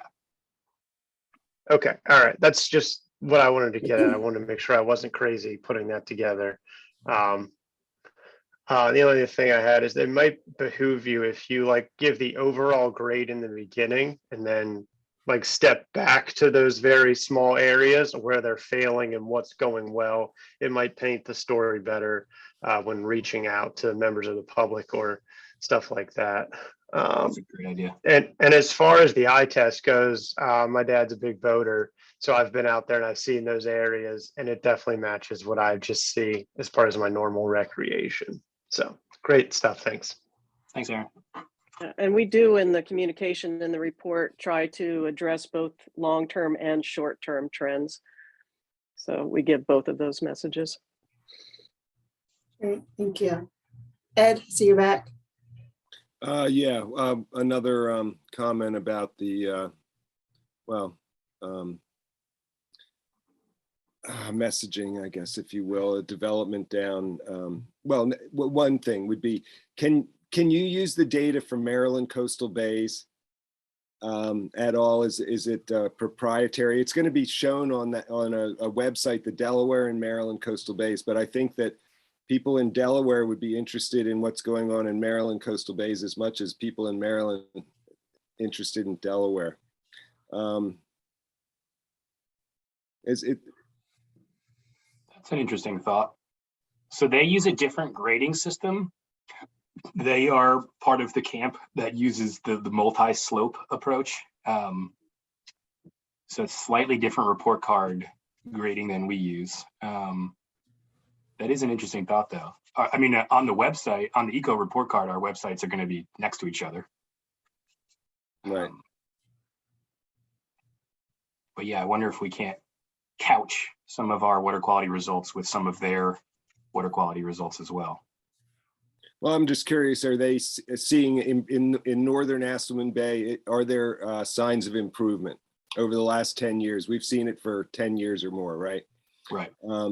It would be nice to know if the improvements maybe that are originating in Delaware are translating further down the watershed, or vice versa, that improvements there are, yes. So yeah, it's interesting. Yeah. And it's also relates to where the eelgrass grows. I mean, once you get down, a significant way into Sinnapuxon and Bay, you have eelgrass, and then up here you don't. So it'd be nice to see that their eelgrass index is kind of agreeing with where eelgrass is in Maryland. Thanks, that's a good thought. Thanks, Ed. I'm going to kind of get us back on, move us on to the next indicator topic. So Marianne or Andrew, which one of you are taking over? Yeah, Andrew is going to bring up the next presentation, which is the nutrient load and nutrient management indicators, which probably will go faster than the water quality, but I appreciate us spending time on the water quality. This was No, really it important. was all really good. I appreciate that. So this will be good too. So thank you. Andrew, you may continue. Talking for 3 hours this morning. All right, so nutrient pollution, same deal. I'll be going over some of the analysis methods, the results, the messaging, and then the status bar and trend. I think I have maybe 3 or 4 indicators, and Marianne, I think, has 3 or 4 indicators. Okay, point sources are the first. That data is obtained from the surface water discharges section. They give us monthly discharges. We average those separately for each source for each year. So you get an average discharge for a given point source. And then average discharges from each source are summed for a given year. So, Lewis plus Allen Harim plus Rehoboth or something like that. The Lewis discharge is estimated to only be 2.5% of its total discharge. So all the discharges from there are multiplied by 0.025. And then the Rehoboth wastewater treatment plant went offline in May of 2018. So no discharges from that month were included, and no discharges, after May 2018 were obviously non-existent. Okay, so in 2020, there was 26 pounds of TN and 0.85 pounds of TP delivered to the bay per day. That is continuing the improvement that we've seen over the past decade plus. We have 2 point sources remaining, the Lewis treatment plant and Allen Harim, but both are mitigated. And so all things considered, this is a status of very good or good, and the trend has been improving over the long term as we continue to phase out or mitigate these point sources. Atmospheric position, thank you to Andrew Wozniak for doing this analysis. I think he's on the call today. A couple of things here. So the Lewis station, which is what we previously used, went offline in 2017. So we used to grab nitrogen and phosphorus data from that Lewis station. The closest station to Lewis is Assateague Island. So we grabbed the nitrogen deposition data from Assateague. Phosphorus is unfortunately not taken at that site. And so the only new phosphorus data point is for 2016 from Lewis. And that will be the only year of new data. And going forward, there won't be any new data for phosphorus. So I think that's another thing for the environmental monitoring plan, if that's deemed important enough. Andrew Wozniak noted that the ammonium correlation between Assateague and Lewis was pretty poor, but the nitrate was better. So you can see the 2 correlations there for ammonium and nitrate. So, not exactly a 1-to-1 comparison between Lewis and Assateague, but that's what the data is. So what I've done is split, in the nitrogen load, I've split the sampling stations. So 93 to whatever it is, 2000 or 2000 or 1999, one of those things, is the Lewis station, and then the monitoring location switched to Assateague, and I'm presenting the Assateague graph from 01 to 2019 or 2020. So atmospheric nitrogen has continued to decrease, and it's been below the goal for the last 3 years. Phosphorus, we only added 1 more data point, and that continued its upward trajectory. So I see the status for nitrogen as good. Sorry, that's not supposed to say no trend. That's supposed to say improving. Improving trend in nitrogen. And then for phosphorus, this is not my area of expertise. I don't know enough to make a status declaration, so I'm looking for some input here from STAC. And I see this trend as degrading over time. I don't know if anybody wants to jump in now and talk about the status of. If you don't have current data, I don't think we can assign a status. Right, just that 1 new data point for 2016. Okay. Non-point source loads, continued lack of progress on nitrogen. We remain thousands of pounds over the goal. In the case of Indian River, we remain far over the goal for all 3 bays. With respect to phosphorus, Indian River and Little Asselman have exceeded the TMDL in almost every year since 2013. And Rehoboth Bay has continued its trajectory of being at or below the TMDL. The Little Asselman TP is also significantly increasing over time as determined by Amand Kendall. So there are some issues with, oh, I was just going to interject quickly. So are you able to put precipitation overlays with them too? I'm assuming 2018 was a wetter year. Yes, That's why we 2018 was a see- very wet year. I have individual creek plots that have precipitation in the tech reports. Okay. They're not that helpful because flow is basically the exact pattern you're seeing. Right. So- Well, I mean, I guess my point was, yeah, if you're going to have more load on wet years because there's more runoff from the watershed. So, Yeah, it's basically a perfect correlation between what the flow is. We did include that that data on the plots that we used in the individual creek reports. So I think it does help with the communication. I mean, it to me, it's the messaging about, you know, what can you do to control this, you know, and if it's a rainy year, it's a rainy year, but there's still things that we can be doing to address the nitrogen and phosphorus sources. We can't control how much it rains. No, put precip.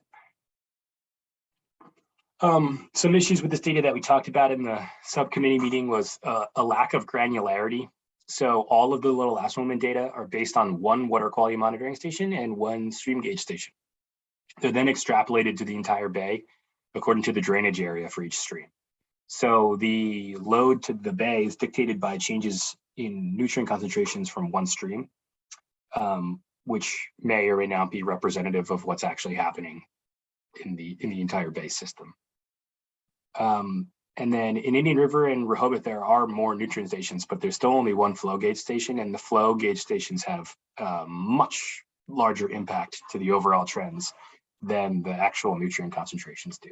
So, you know, we tossed around what this data is actually showing us because of the lack of granularity in individual monitoring stations. That being said, the data that we have, I would consider nitrogen status to be very poor with no trend, right? Those are pretty stable flat lines over time. And phosphorus I have as good or fair, you know, it's right around the TMDL. And I put degrading with a question mark. You know, one of the three is degrading, the other two are pretty consistent. So I'm open for sure to a STAC input on that one. Okay, this is you, Marianne. I don't know if you want me to stop sharing and you can share, or you just want to tell me when to switch. No, that's fine. You can use these slides. I'll just let you know when to advance. So the last three indicators in this nutrient management section are referring to actual practices that have been implemented to control nutrient loads going into the bays. So the first of these is agricultural nutrient management practices, and this basically just tracks progress on meeting the goals of the pollution control strategy. And we assessed this back in 2015 for all of these different agricultural practices. And this chart shows the percentage of the goal that has been met for each one of them. The red line is the newer data from 2020 that we got from the Department of Agriculture and other partners. And the blue line is what was presented in the last report and data from 2015. So, you know, the message here is that we're doing really well on practices like manure relocation, manure storage sheds, composters. There's been great progress in the state on implementation of nutrient management plans on the farms, but there is still a ways to go on some of the other nutrient management practices. Next slide. So I assigned a status of fair to this based on the mix of progress on the different practices. We've met the goals on several of them, and that's great news. We've made decent progress on manure relocation, not quite 100% yet. and but the progress is limited on the other goals.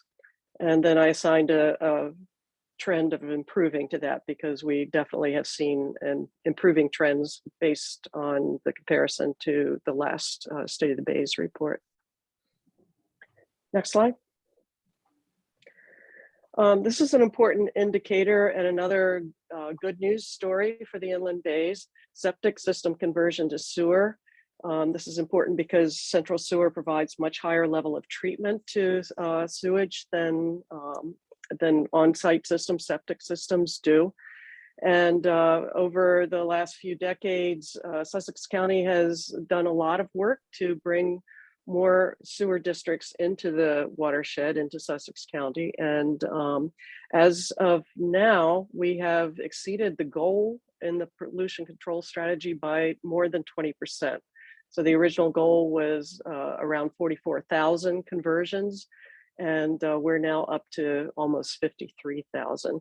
And work is continuing by the county to bring on new sewer districts. In fact, my house is in one of them that's going to be converted in the next 2 years, hopefully. I'm happy about that. Next slide. So we assigned a status of very good to this, really good news story, and a trend of improving, because work is continuing. The trend continues. And then the last indicator in this chapter is stormwater retrofits. The pollution control strategy had a goal of retrofitting 4,500 acres of land that had no previous stormwater treatment. So retrofit of development that occurred prior to the stormwater regulations being implemented in the early 90s. And this has been a struggle to meet that goal. As of now, we've only retrofitted a bit over 200 acres, and almost all of that retrofit work was done by the Center for the Inland Bays.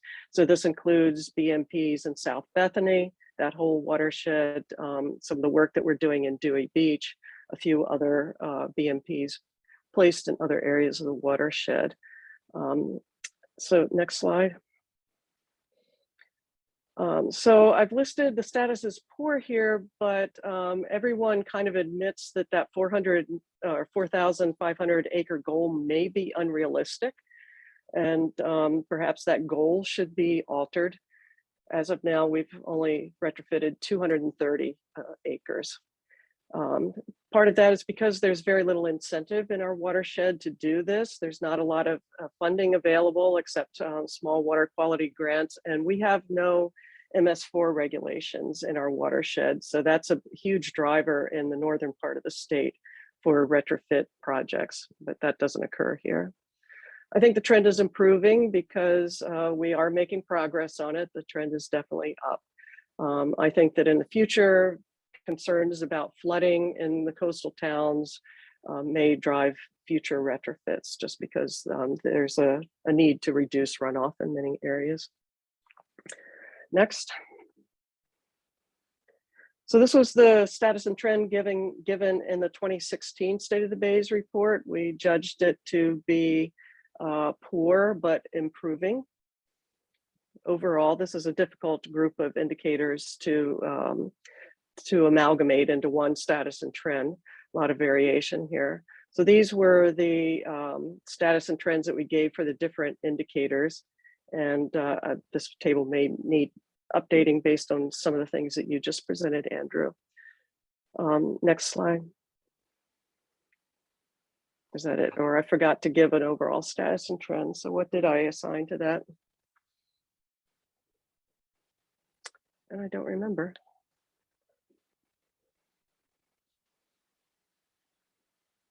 I think I assigned no overall trend just because there was a lot of mix here, maybe a slight improvement based on some of the practices. But we'll have to go back and look at that data. I apologize for not having that overall status and trend available. So in the living resources chapter, we had talked about assigning a number to each of these, right? So very good was a 5, good's a 4, and then you just take the average of the whole chapter. Yeah, that's what we did for that chapter. Do we feel like that's fair to do for the water quality and the nutrient pollution as well?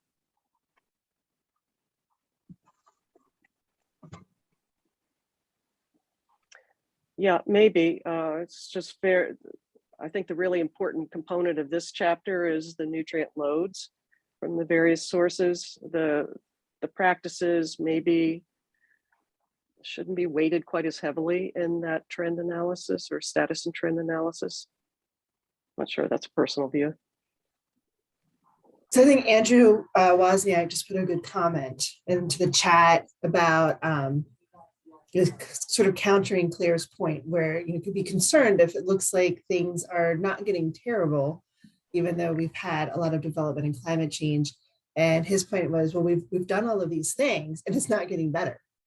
And so it's a counter to that, you know, we're kind of, is holding the line good enough when you have goals that you're not achieving still. So. Yeah, and with these nutrient loads, I think that this is another case where maybe not, where there's a lag in seeing the improvement. That's probably not as true for loads as for concentration. Yeah, and I just kind of meant it also from a messaging standpoint. You know, if someone's going to look at the lack of improvement in water quality and say, well, climate change isn't doing anything, development isn't doing anything, and you can say, look, the counter is we've implemented all these practices, and we're not seeing the effects. Why aren't we seeing the effects? Well, you can point to development, climate change, and all these things. That's kind of where I was coming from. Forces competing against each other. Yeah. Sort of like the average canceling each other out. And yet we know in the long term, yes, it may take a long time, but I think we're seeing an acceleration of the negative effects of climate change and development. So yes, it may take in the past 20 or 30 years, but I think that it's accelerating. The impacts, negative impacts are accelerating. And once DNREC gets the nutrient loading model, the DTAP model developed, there may be an opportunity to parse a lot more information from that model about the impacts of these different practices, what the potential is, and where we should be putting our emphasis. The last thing that's not available yet. The last thing I'll say, Marianne, is I feel personally bad about the stormwater retrofit rating of poor, because I was working at DNREC when that 4,500 acres of stormwater retrofits was put into the pollution control strategy. That was my project. So it wasn't just me, other people agreed to it, but I agree with you. That's never going to happen. So is it fair to judge the progress that has happened against that particular number? No. Sorry. I take responsibility for the 4,500 acre number being out there in the first place. All right. Any other comments or questions on those series of indicators? Jennifer? Yeah.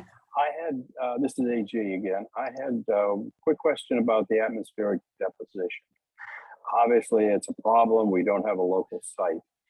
Andrew, you said you picked Chesapeake, I think it was, because of its proximity to us. Was there any analysis of the wind patterns to see how representative a site to our southwest is? Might there be a site perhaps further away, but more upwind of our location that would be more representative? Yeah, I did not do a wind thing. Andrew Wozniak might be the best person to answer this question. I think the next closest station is like Penn It was State. something like State College, Pennsylvania, which is far too far away for us to get kind of reliable. Yeah. The local impacts on the nutrient deposition are be much more important than the wind pattern direction. And, you know, people have done studies comparing Lewis to the kind of Millsboro area, and you see significant differences in deposition. So it's, if you want a legitimate nutrient deposition to the inland bays watershed, I think you need a station in the inland bays watershed. Well, if the airborne deposition is a significant percentage, sufficiently significant percentage of our total problem, I think it would be clear that we would need better monitoring. So add that to the long list of budget requirements that will never be filled. Is it in our environmental monitoring plan now, Marianne? Bringing back an atmospheric station? Maybe that's something we can consider. It's not, but it's one that I've taken note of for the future update of the plan. Yeah, there's that. I know you need to move on because we've got 45 minutes left, and this is the last series of indicators to go through. I know Roger had put a question into the chat asking about the cost of, I think, a gauging station, flow monitoring station. I don't know the answer to that. I don't know if anybody does, but if somebody has an answer, please put that into the chat. And if not, we can maybe get you hooked up with somebody from the USGS who would know the answer. Miriam, why don't you go ahead and keep us moving on? Okay, yeah, so we have like 50 minutes, 45, 50 minutes left and a lot of indicators to get through, but I don't want to spend a lot of time on the individual indicators as we did previously for these, because these have been reviewed already by subcommittees. We've taken into consideration the comments that we received, and we still invite feedback. Since I'm going to be going through this pretty quickly, if you have a question about a particular indicator, maybe raise your hand or put something in the chat so that I can know to stop. Jen can warn me to stop and answer that question. And otherwise, I'll just go through these fairly rapidly. Okay, so the watershed condition chapter is the one of the longer ones in the report. It involves a number of different indicators. The first is human population growth. It's important because if we don't plan properly for the growth, then it can have huge impact on water quality and the condition of the watershed. So we get data every 10 years from the US Census. The latest was 2020. We also get population projections from the State Population Consortium, and we can parse it out by watershed because of data available through the Office of State Planning. And we have a density map here. We know that passes the eyeball test that the highest densities are in developed coastal areas near waterways. So this also impacts the use of the bays. You can see that boat picture down there. There are a lot more people trying to access recreation in the bays.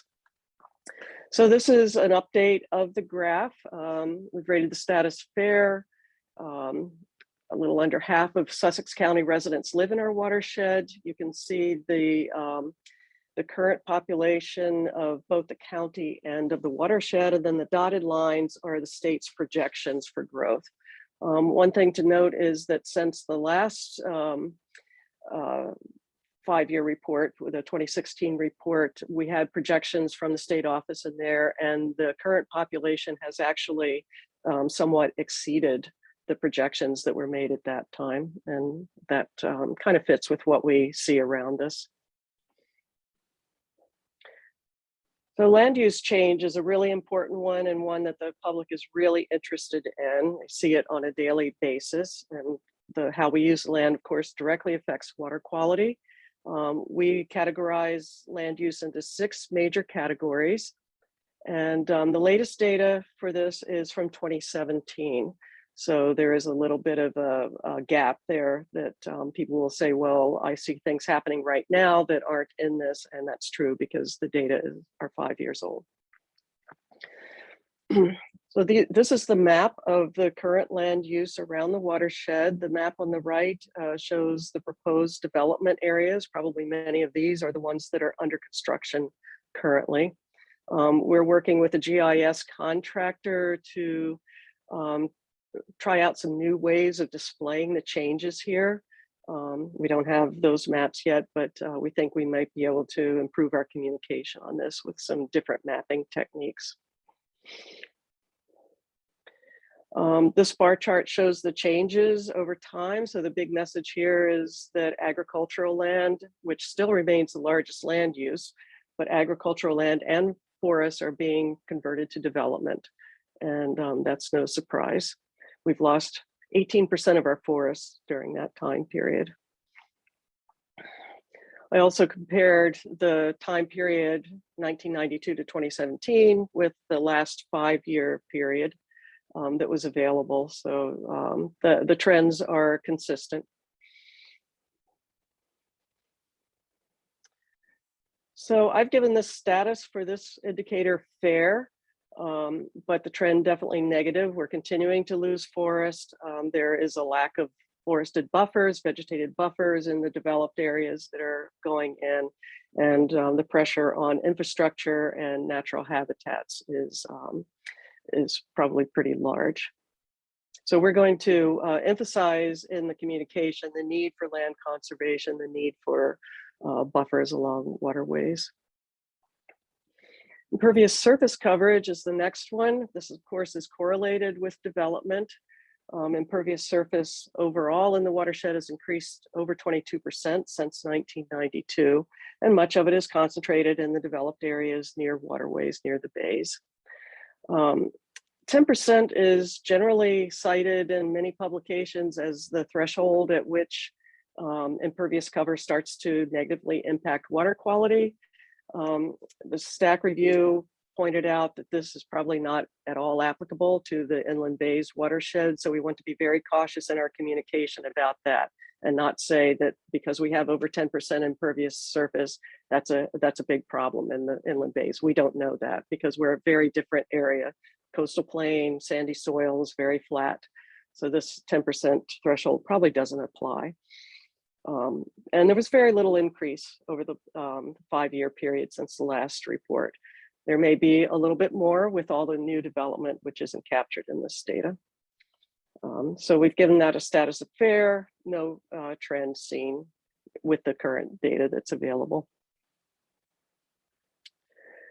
Last report, we had an indicator on water quality buffer width, which on agricultural land, we tried to replicate that data. It was done with a GIS model, and there were some irreconcilable data conflicts in that, and we have decided with STAC approval to just drop this indicator. But we will include a significant section in the report on the importance of buffers. It's a big issue in the county right now. Salt marsh acreage and condition is, of course, the marshes are critical for a variety of different reasons. And we use 2 indicators. One is the total acreage of salt marsh. One is the total acreage of open water pooling within the marshes, which is which indicates the condition and function of the marsh. The message here is that the acres of salt marsh are pretty stable. We're not really losing overall acreage. However, the function of the marshes is significantly degraded as indicated by the open water. You can see in the background a picture of the Assawoman wildlife area and some of the high tide water that's on the marshes there. So that's only going to continue with sea level rise. And we also showed that the area of greatest change is within that area of Little Assawoman Bay. So we've listed the status currently as fair, but definitely the trend is degrading when the condition of the marshes is considered, and we would expect additional losses due to sea level rise in the future.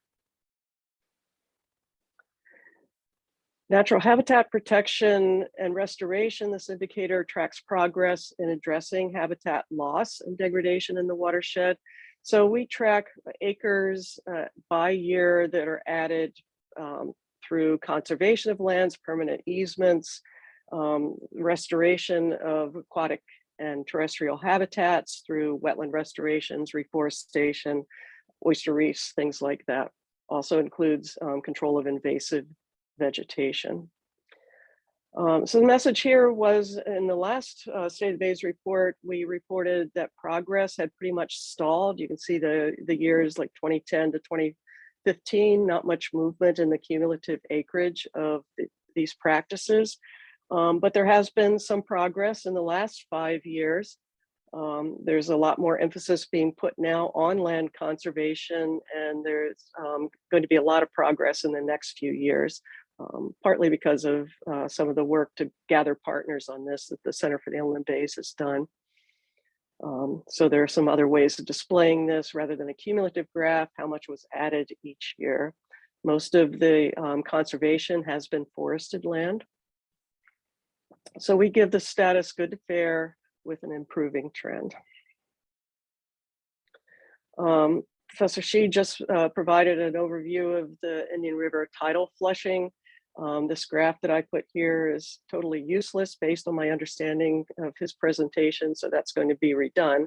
But I think the message here is that the tidal prism probably has, for the time at least, stabilized, which we give as a no trend. So for the entire chapter, last time in 2016, we gave the condition as poor to fair with a negative trend. And based on our assessment this time, we've moved it down a bit to the poor category with still a negative trend. Living resource indicators. So this is a wide variety of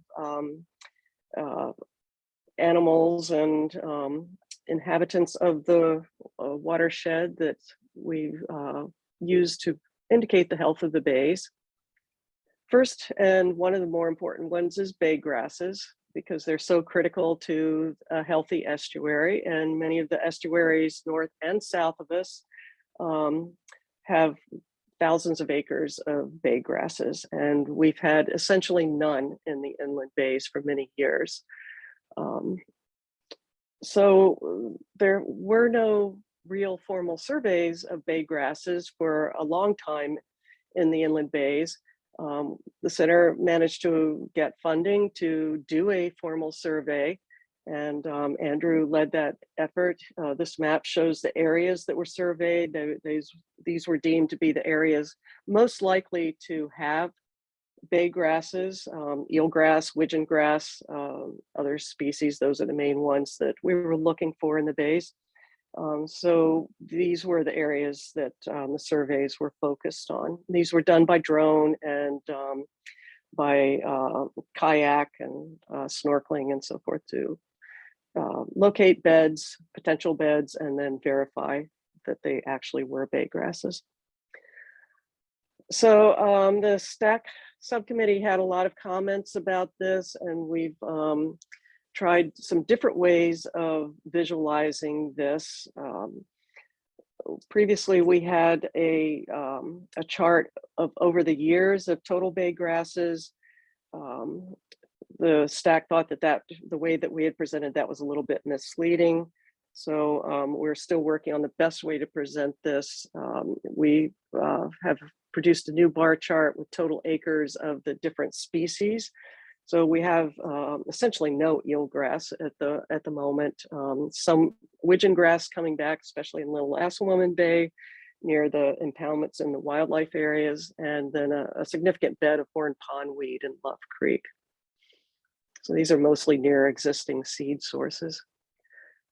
So we've given the status as very poor because there's very little acreage even now in our bays.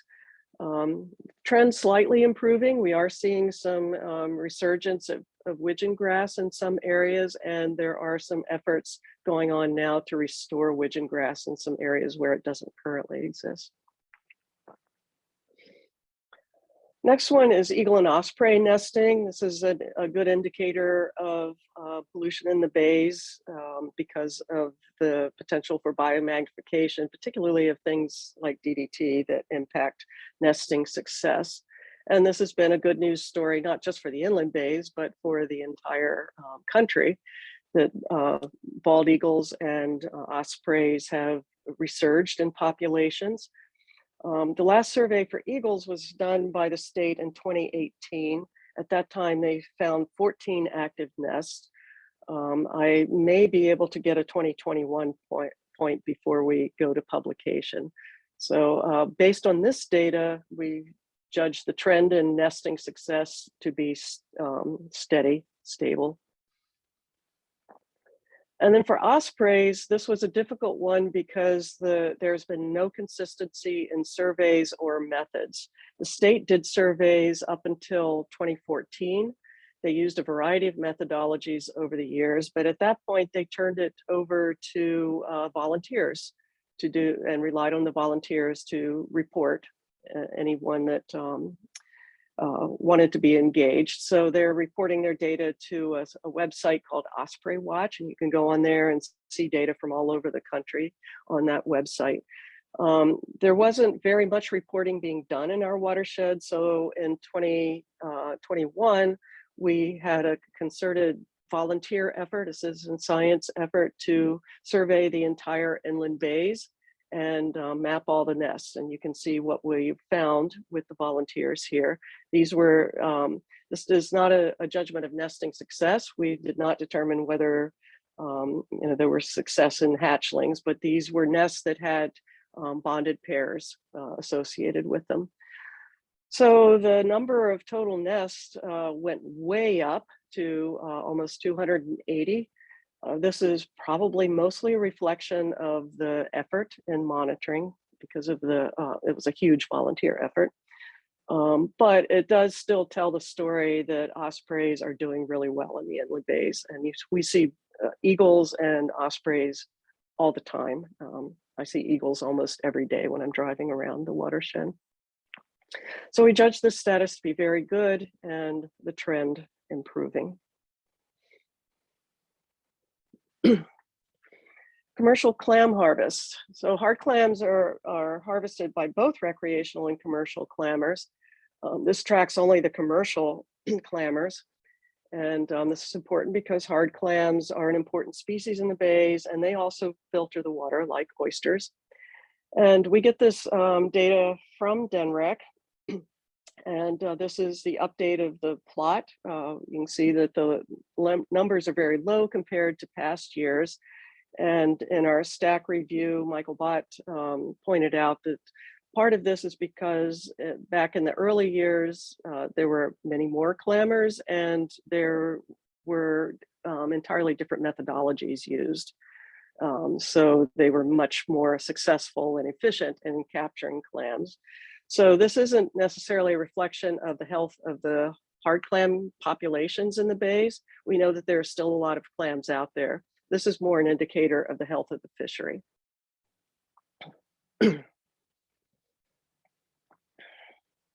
So the STAC had also asked us to look at landings per day and the number of harvesters. You can see in the upper right here, there's this is number of harvesters and man days over time. So as Michael had predicted, it's a decline in that, which is largely responsible for the lower harvest numbers. So we judge this status as fair, given that it's a combination. Well, it is more indicating the health of the fishery and no particular trend seen. We're adding a new indicator for shellfish farming, and this is made possible by the reports that Zena and her group are putting out each year with summaries of data on total acres leased and numbers of oysters and clams planted in the shellfish farms and the numbers harvested. There's very little data available to date because it's a very new industry. The data from 2020 was probably heavily impacted by the COVID pandemic. We don't have the 2021 data available yet. So this isn't going to be displayed as a graph. We'll just have a page that explains the success of implementing shellfish farming industry in the bays and the progress that's been made to date. We also did some calculations of the nitrogen and phosphorus that is estimated to be removed by the oysters that are being farmed, and some projections about how much nutrient load would be removed if all of the leases were farmed. at a minimum stocking rate. So some of this information will probably be included in the messaging as well. So we're giving a status of good to shellfish farming and a trend of likely improving. We don't have a lot of data yet, but we know that the industry is starting to take off. Next indicator is winter waterfowl counts. So this is kind of an indicator of the health of the habitat in the bays, particularly the wetlands and impoundment areas where many of these ducks and geese congregate. For many years, we've used 3 sensitive wintering waterfowl species as the indicators: canvasback, American black duck, and Atlantic brant. The data that is used come from the midwinter survey that's done each year by the state. And we use the January data because traditionally that's what's submitted to the Atlantic flyway calculations. All of the states along the flyways submit their January data. And we get the data from the Atlantic flyway for comparison to help understand how the changes in the bays compare to the changes in the flyway as a whole. Unfortunately, the Atlantic flyway is no longer accumulating that data. They stopped in 2016.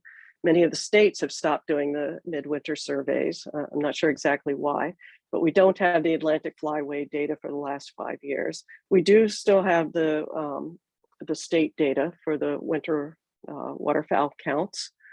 So the canvasbacks, we have very low numbers still, a little bit of a downward trend over the long term. Most of the canvasbacks that are counted, which is in a range of hundreds, are the ones that winter on Silver Lake in Rehoboth. If you're familiar with that area, there's always a flock of anywhere from 100 to 500 canvasbacks that spend the winter there. And that's where almost all of that data for the inland bays comes from canvasbacks. And they make up a huge portion of the data for the entire state. American black duck, this is actually a year-round resident, although we have more in the winter time. So there were some sharp decreases in the Atlantic flyway in the mid 20th century. Currently, the numbers are relatively low, but they are remaining stable. And Atlantic brant populations along the entire East Coast in the winter had decreased at one point because of the decimation of eelgrass beds in the 1930s.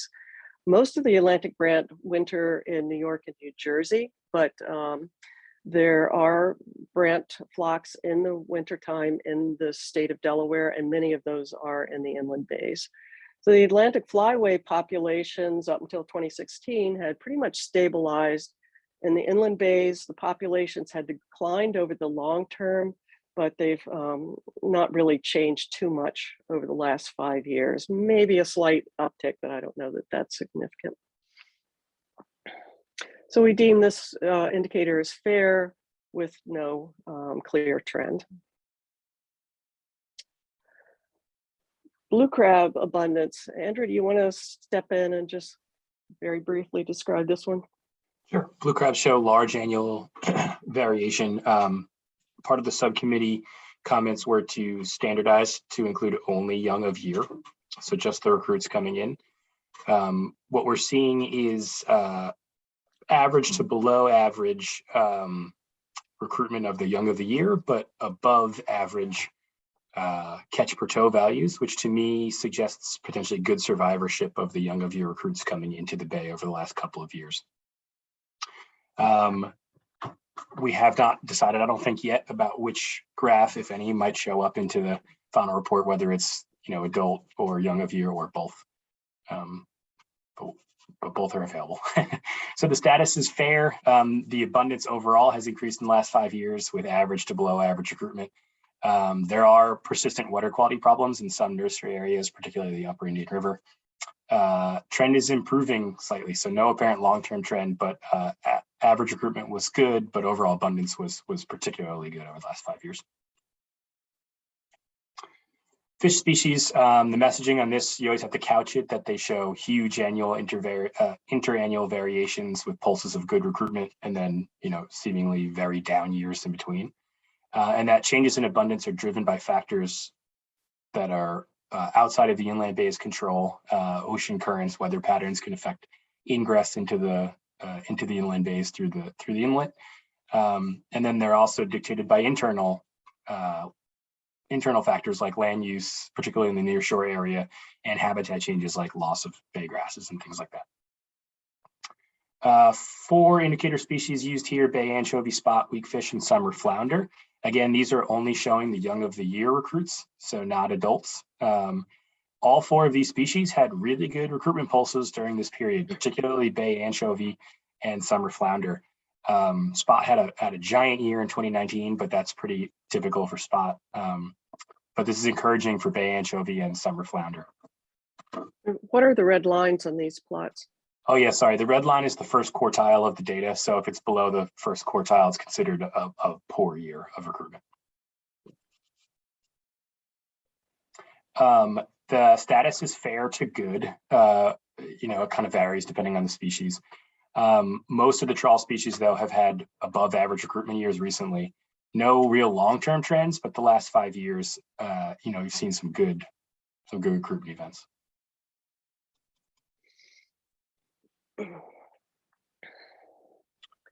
Okay, new indicator this time around is the nearshore fish. So we know that the nearshore area is an important nursery for many young of the year and for both managed and foraged species alike. Our inland bay shoreline is dominated by 4 fish in particular: mummychug, silverside, sheepshead minnow, and striped killifish. We now have 10 years of CIB collected data, and so we felt that this was worthy of inclusion into the report. Over the last 10 years, mummychug and sheepshead minnow abundance has declined. That is possibly due to an increase in predator abundance through the summer flounder and weakfish numbers that were just presented. Could also be due to habitat changes due to shoreline hardening and marsh deterioration. Both of those species in particular are highly dependent on the marsh surface. And so degradations like Andrew Holmes's analysis showed at the beginning of this presentation would definitely negatively impact both of those fish species. Yeah, and Andrew and Ed Hale just had a paper published in Estuaries and Coasts on this data. So we've been uncertain about how to set this status here. Fair feels like the correct thing since it's sort of 2 species declining, 2 species are pretty normal in their realm of abundance. Same for the trend. I think we're going with degrading here because 2 of the most dominant fish are in decline. And over the short term, it's either declining or no trend. For fishery species, you generally want to look at 10 years or longer. So short-term changes in abundance are a little less helpful. I'll kick it back to you, Marianne, for this one because I didn't handle this one. Okay, we're including horseshoe crab spawning data as a new indicator in the report. We have quite a bit of data accumulated over the years, and we felt that it was important to show this. People are interested in it. So all of this data is collected through our volunteer survey. The horseshoe crabs have been shown by work that Andrew did in our tagging program, looking at where tagged crabs are being resighted. We've shown that inland bays horseshoe crabs are an important component of a bigger Delaware Bay regional population. So there is a lot of intermixing between the 2 bays. The spawning densities that we see on some of the beaches in the inland bays like Tower Road and James Farm are comparable to the densities that are seen in many areas of Delaware Bay. So we've shown over time, at least for the last 5 years, that the numbers are remaining stable. They go up and down a little bit, but we believe that these numbers are below historic levels. So we've deemed the status of this as fair. We know that we're losing some spawning habitat with development and shoreline hardening. And we believe that the populations are still relatively low and have room for growth. We haven't assigned a trend to this because, or we've assigned a no trend determination because that's what the data show. And somehow there's a mum and chug note in there, which slipped through. So sorry about that. Fishing statistics. So this was a bit of a challenge this year. NOAA, MRIP, that's where the data comes from, the Marine Recreational Information Program. They have changed how they dish out the data to the public. They now have custom R templates that you need to use if you want to set a domain that's not just county or state or like larger region like Mid-Atlantic or something. So we put in, I did some work to define some custom domains here. Not all of the previous indicators were available though, so there's no estimates available for the overall number of trips within the inland bays or the overall pounds caught. NOAA has not completed those R programs yet, so that data exists, but it's not available to the public at this time. But pounds of fish for individual species are caught, so these three indicators will remain. I also think bluefish is included. I just didn't have room in the thing. So what we're seeing is a major drop in striped bass harvest during this reporting period. Continued minimal harvest of weak fish, which is not surprising. And then a pretty typical harvest of summer flounder with one particularly low year. Next. So status is fair. Harvest was lower than expected, especially considering the above average recruitment that we saw for weak fish and summer flounder. That could be due to a number of things. Emigration from the inland bays when they, prior to reaching angler size. Poor survivorship of the young of the year. Less anglers, though I'm less inclined to believe that given the population boom, but can't rule it out. And then the trend is degrading. Weak fish and striped bass harvests show clear long-term declines. And then over the short term, striped bass showed a major drop off in harvest numbers. Okay, so the last one in this chapter is number of fish kills, which we've tracked in all of the previous State of the Bays reports. This is an indicator of stress in the bay environment. It's usually due to either dissolved oxygen issues or sometimes weather conditions, occasionally disease outbreaks. Most of the kills that are reported happen in summer when there are algal blooms in the tributaries, and also the temperatures are higher, resulting in low DO conditions. Most of the kills involve Atlantic menhaden. And this indicator is relying entirely on information that's reported to the state.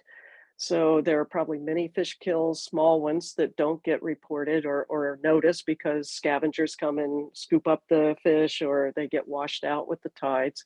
So it's a kind of inexact indicator. When we showed this data to the STAC subcommittee, they suggested that we include some information on the numbers of fish per kill event and can we weight the kill events in some way. We do have that data, so we are going to be looking at that. There was also perhaps some inconsistency in defining what a kill event is, because if, say, for example, there is a fish kill event in the Upper Indian River and it's reported by multiple people over a 3-day period, is that still one event, or is that 3 different reports that we count as 3 fish kill events? And I agree with STAC that probably they should be put together within a certain time period and geographical area so that we can say, yeah, this is probably the same fish kill event. And that would impact the numbers of fish kills that are reported on this graph. So we are going to take that into consideration. Also the potential that more people are out on the bay, so more people are reporting fish kills. So as I said, it's an inexact one, but we still think it's an important one to include. We also looked at when these fish kills are occurring. Summer months, not surprising. Most of the kills are occurring in tidal creeks and some of the residential canals. Again, not surprising. So we give the status on this one, poor to fair. I'm not sure exactly how to set this. 2021 had a very high number of fish kill reports. We will add that to the plot, but I need to take a closer look at making sure we're consistent in how we define a fish kill event. So the trend possibly degrading, I'm not sure I can say that for certain, just because we've had more reports in the last couple of years, but again, that may be more function of increase in reporting effort. So we've given this chapter on living resources. In 2016, we gave it a trend of poor to fair with no obvious trend for the chapter overall. This is a very disparate group of indicators, so that's a little bit challenging. We used kind of a numerical method to come up with the status this time based on assigning points to the status for each of the individual indicators and then taking a mean of that. And we came up with a status of fair, no particular trend. Not, some of them are improving, some of them are degrading. It was pointed out that this particular chapter is weighted very heavily toward several fish indicators. So that can kind of skew the trend as well. So I'm still thinking about that one a little bit. Okay, moving on to human health risks, there are 3 indicators in this one. The most important one is the fecal indicator bacteria concentrations. And Andrew, why don't you summarize this since you did the analysis? Sure. Many of the tributary sites, so new for this report is that we're including both the primary contact standard, which is utilized for swimming, and we're also including the secondary contact standard, which is utilized for all other water uses, kayaking, anything that's not full immersion. Many of our tributary sites routinely fail the primary contact standard, but do routinely meet the secondary contact standard. So there's many areas that fail one but pass the other. As usual for our messaging, we're including that sources of Enterococcus can be wildlife, so it doesn't necessarily indicate a human source. Distinguishing between sources is not done at a bay-wide scale. And that most of these, or all of these stations are shore-based, and bacteria tends to be higher along the shoreline than even a few hundred meters into the water. And so this is not necessarily representative of the open water areas for many locations. So multiple stations have failed the primary contact standard more often than previously. I know, Ed, that you had sent me some RB16 in Dewey Beach, Tower Road locations, so we're taking that into consideration as well. New stations have come online close to former stations, and they are also reporting worse percent failing. The only improvements appear to be in Little Asswoman, LA09 and areas by Fenwick Island. And then two stations, RB06 and RB34, so Love Creek and Guinea Creek, have significantly worsening trends over time. So status, canals and tributaries remain above recommended swimming standards, but some meet the secondary contact standards. Open water largely meets swimming standards most of the time. And by open water, I mean stations that are not in tributaries. I recognize those stations are still on shoreline sites. Many sites in this reporting period fail greater than 25% of the time and are not meeting the primary contact standard. The long-term trend is site-specific, and the short-term trend is that fewer sites are meeting the standard than in the previous report. And then yes, STAC review note, some changes may reflect changes in sampling effort, which is definitely the case in that upper Dewey Beach area, which went from green to red. Okay, the next one is approved shellfish growing waters.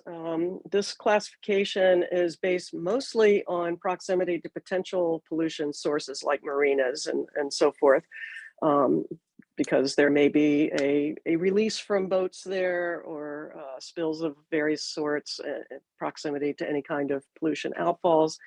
It doesn't necessarily represent the bacteria levels. Over time, the acreage of the different classifications approved, seasonally approved, or prohibited for shellfish growing and harvest have gone up and down a little bit. There has been no change at all since the last State of the Bays report.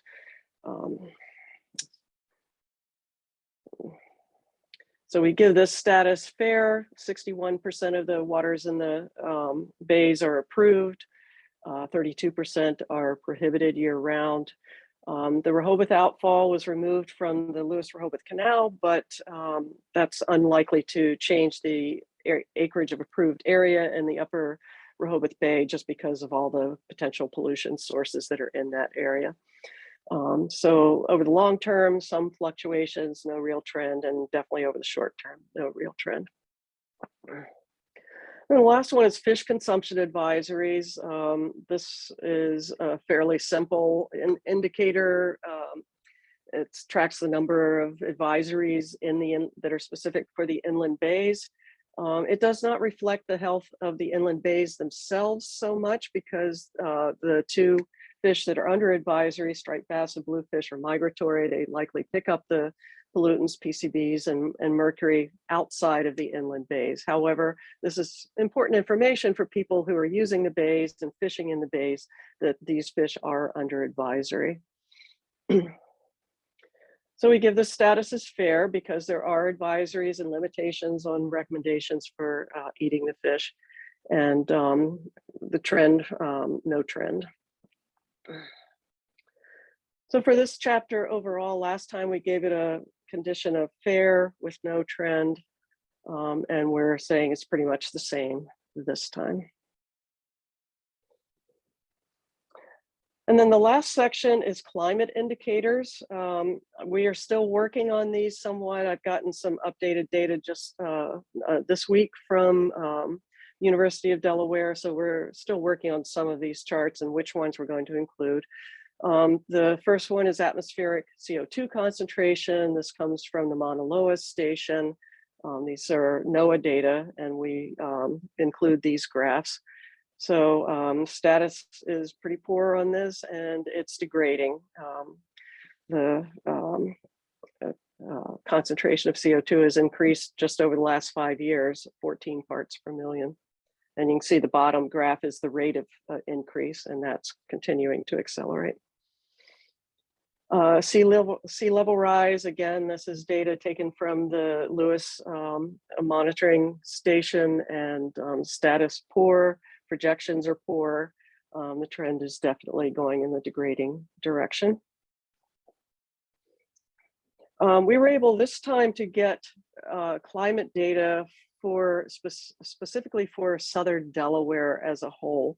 In the previous report, most of our data came from a station at Lewis, which we felt was really not representative of the whole Inland Bays watershed. Microclimates are a thing here, as you know, if you live in the watershed.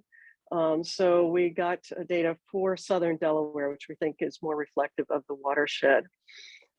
Air temperature is going up. There is a trend in that that's been determined by the University of Delaware, rising 1/4 degree Fahrenheit per decade, which doesn't sound like a lot, but it means over the last century, 3 degrees Fahrenheit total rise.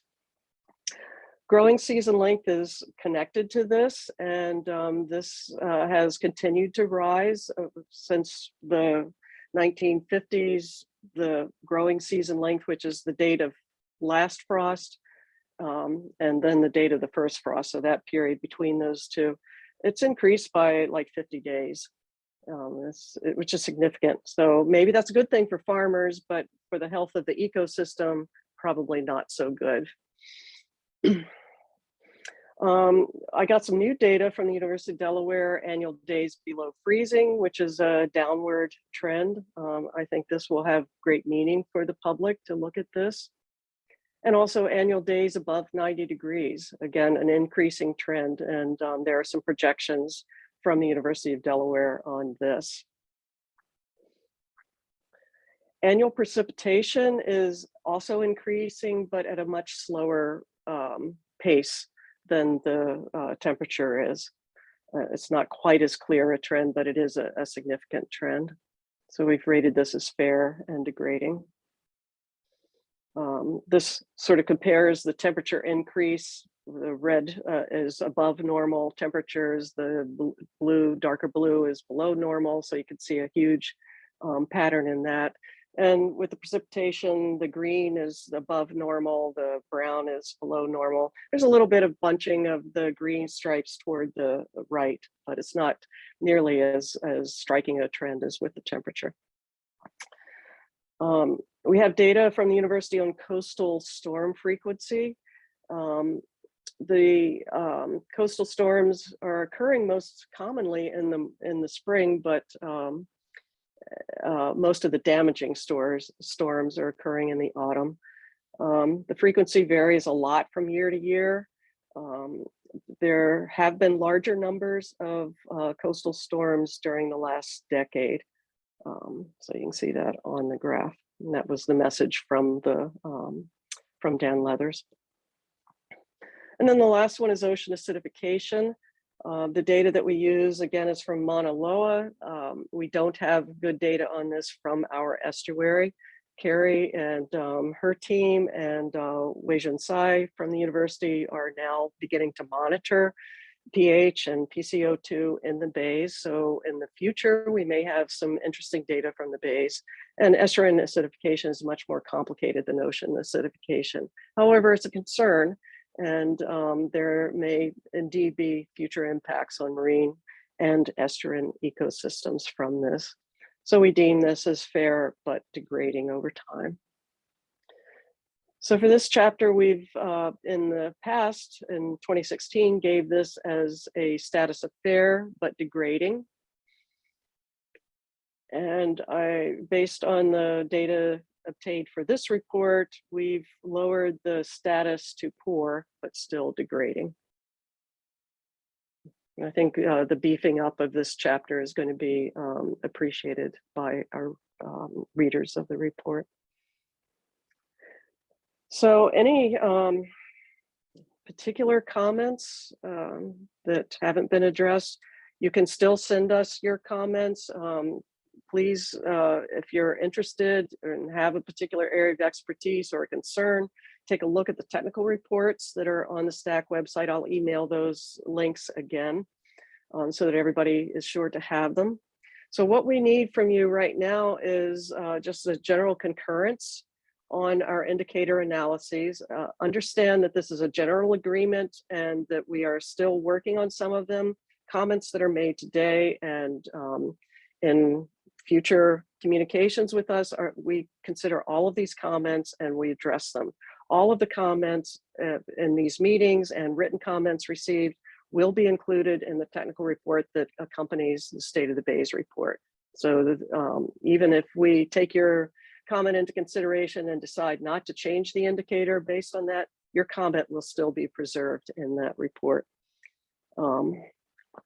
So after we do that, then we'll continue with presentation to the board and report writing. So Jen, I'm going to turn this back over to you. Yeah, sure. Thanks, Marianne. I think you guys have done so much work and a great job presenting everything today.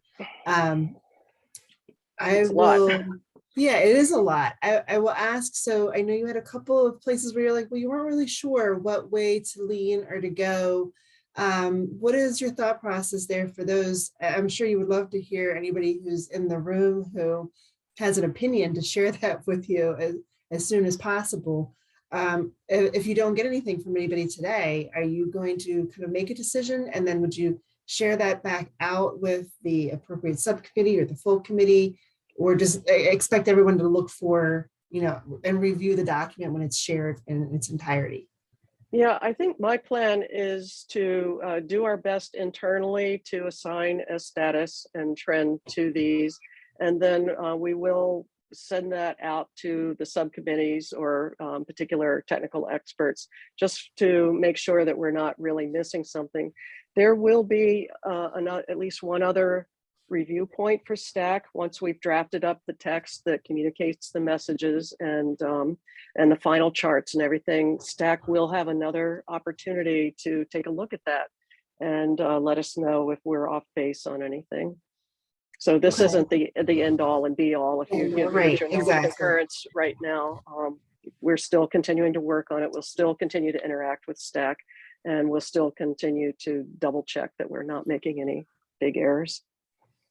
And just to kind of put all of this work in perspective of the time frame, the plan is to have this presented, the State of the Bays report to the board. I think you said June 10th, correct? So we're Yes, really looking at over the be, next 2 months, really rolling this together. Yeah, and the printed report, the final report will not be done by that time, but the presentation to the board is a PowerPoint presentation. Right. Exactly, because then you work with a kind of a publishing group to really give you the great graphics and high presentation quality. And we'll have a website this year for the State of the Bays report as well. Okay, great. Well, yeah, thank you for all of the feedback that folks have provided along the way. Are there any other comments or announcements from anybody who is still with us in the room? You sharing? Okay, well, hearing none, I want to thank everyone for your involvement today. Thank you so much. Our next meeting will be, like I said, in August. I believe it is Wednesday, August 3rd. 9 to noon. Marianne and I are looking for an in-person location. I think I had mentioned before, we had been trying to get something for this one to even be maybe a hybrid version, but we're turned down at a number of office locations. So we're hoping things will be different come August and that we'll have a place. So stay tuned for those details, but please put that date, August 3rd, on your calendar. Block out a little bit of extra travel time too. Give yourself 8 to 1, maybe even 2. Maybe we'll go to lunch together. All right, everybody. Hope you have a great Wednesday. Hope you have a great rest of your week. Take care. Thank you, Marianne. Thank you so much, everybody. Thank you. Really appreciate your time and input. Thank you. Have a good week.